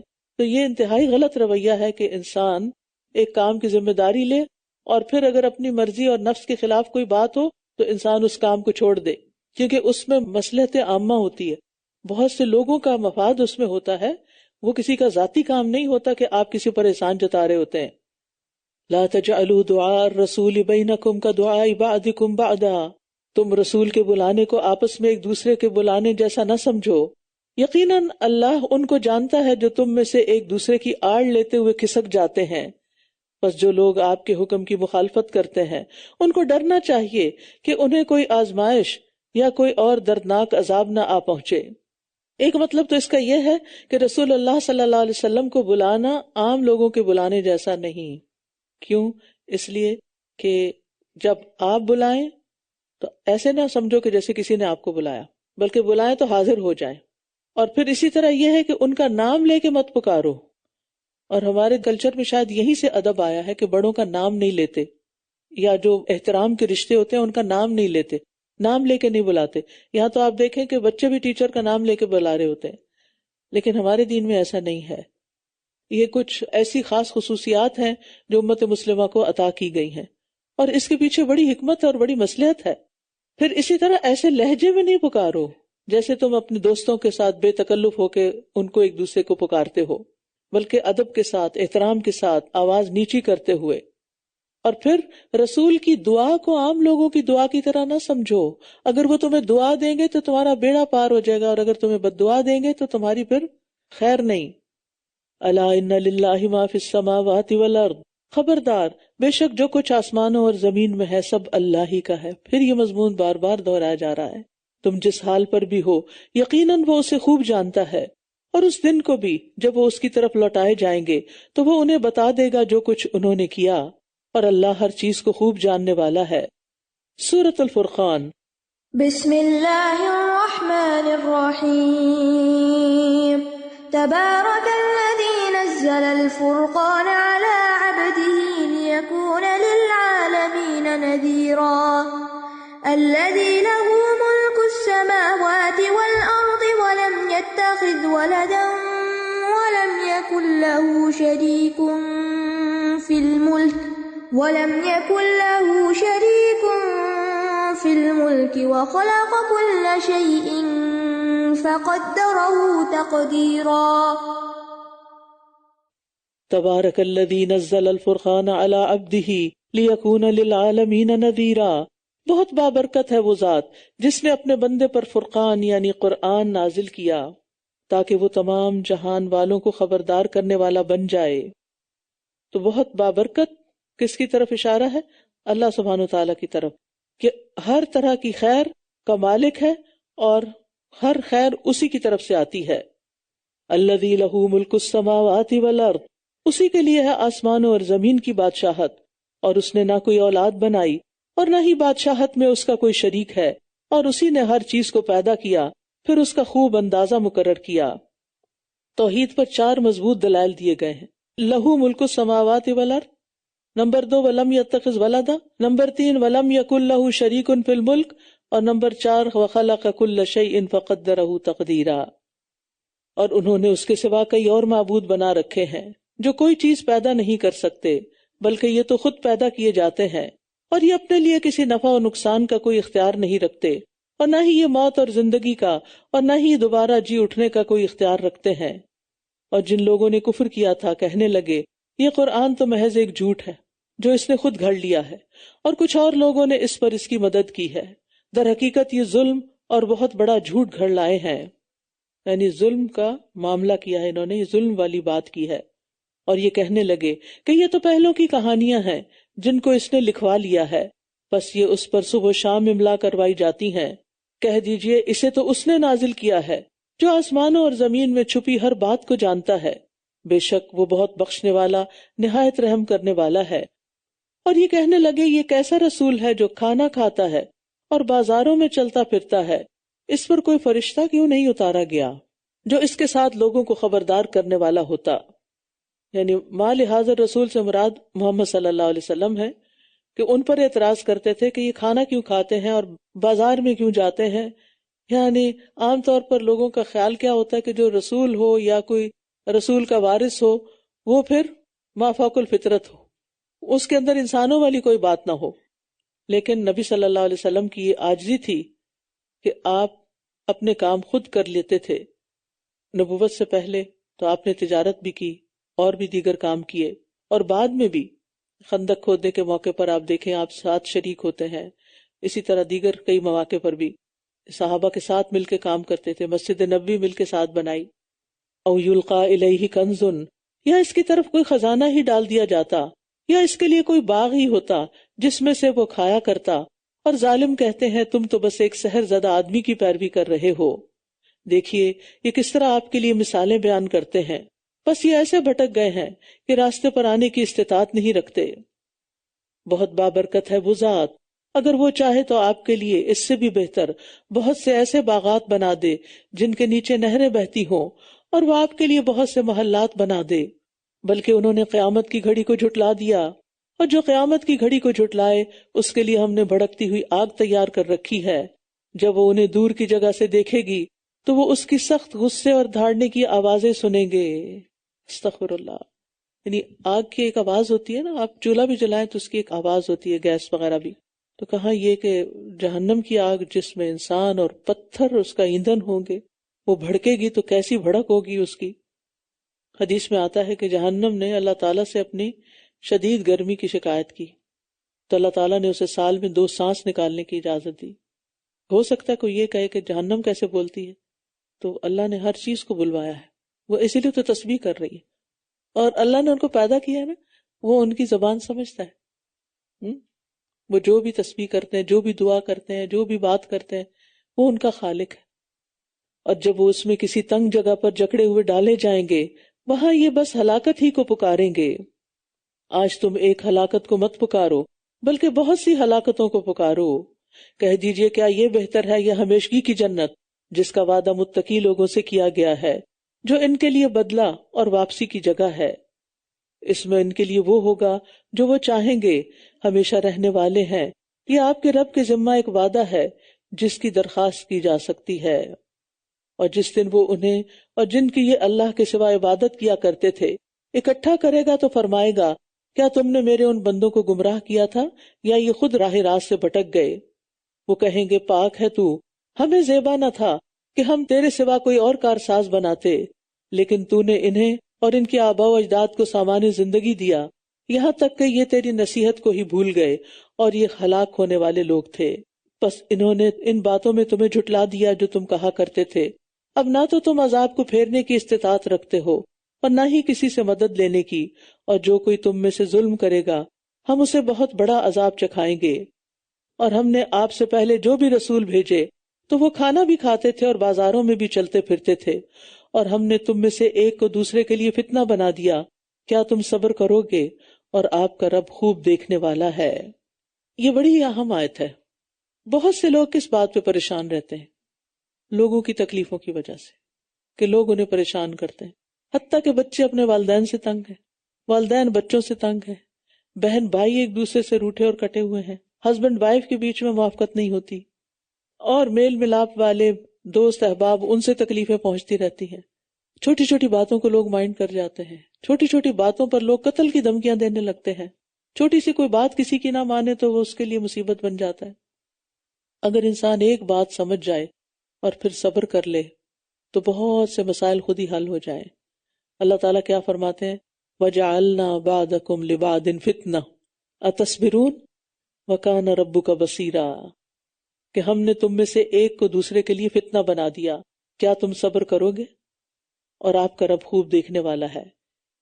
اسی طرح آپ دیکھیں، غنی فقیر کے لیے آزمائش ہے۔ فقیر کہتا ہے کہ مجھے کیا ہے کہ میں اس جیسا غنی کیوں نہیں، وہ اسی میں جلتا کڑتا رہتا ہے، میرے بھائی کے پاس اتنا کیوں ہے، میرے پاس کیوں نہیں۔ تندرست انسان، مریض کے لیے آزمائش ہے، یہ تو سب چلتے پھرتے ہیں، مجھے کیا بیماری آ گئی، وہ اس پہ غم کے گھونٹ پی رہا ہے۔ معزز انسان، شریف آدمی، گھٹیا انسان کے لیے فتنہ ہے۔ تو بعض سے تکلیف پاتے ہیں، یعنی کسی کی نعمت ہو تب بھی ہم خوش نہیں ہوتے، اور اگر کسی کی طرف سے تکلیف پہنچے تو اس پر بھی ہم صبر نہیں کرتے، جس کے نتیجے میں پھر مسائل ہی مسائل رہتے ہیں۔ تو اس لیے بہت ضروری ہے کہ انسان صبر کرنا سیکھے، کیونکہ صبر جو ہے ہر معاملے میں ضروری ہے۔ وآخر دعوانا ان الحمد للہ رب العالمین، سبحانک اللہم وبحمدک، اشہد ان لا الہ الا انت، استغفرک واتوب الیک۔ السلام علیکم ورحمۃ اللہ وبرکاتہ۔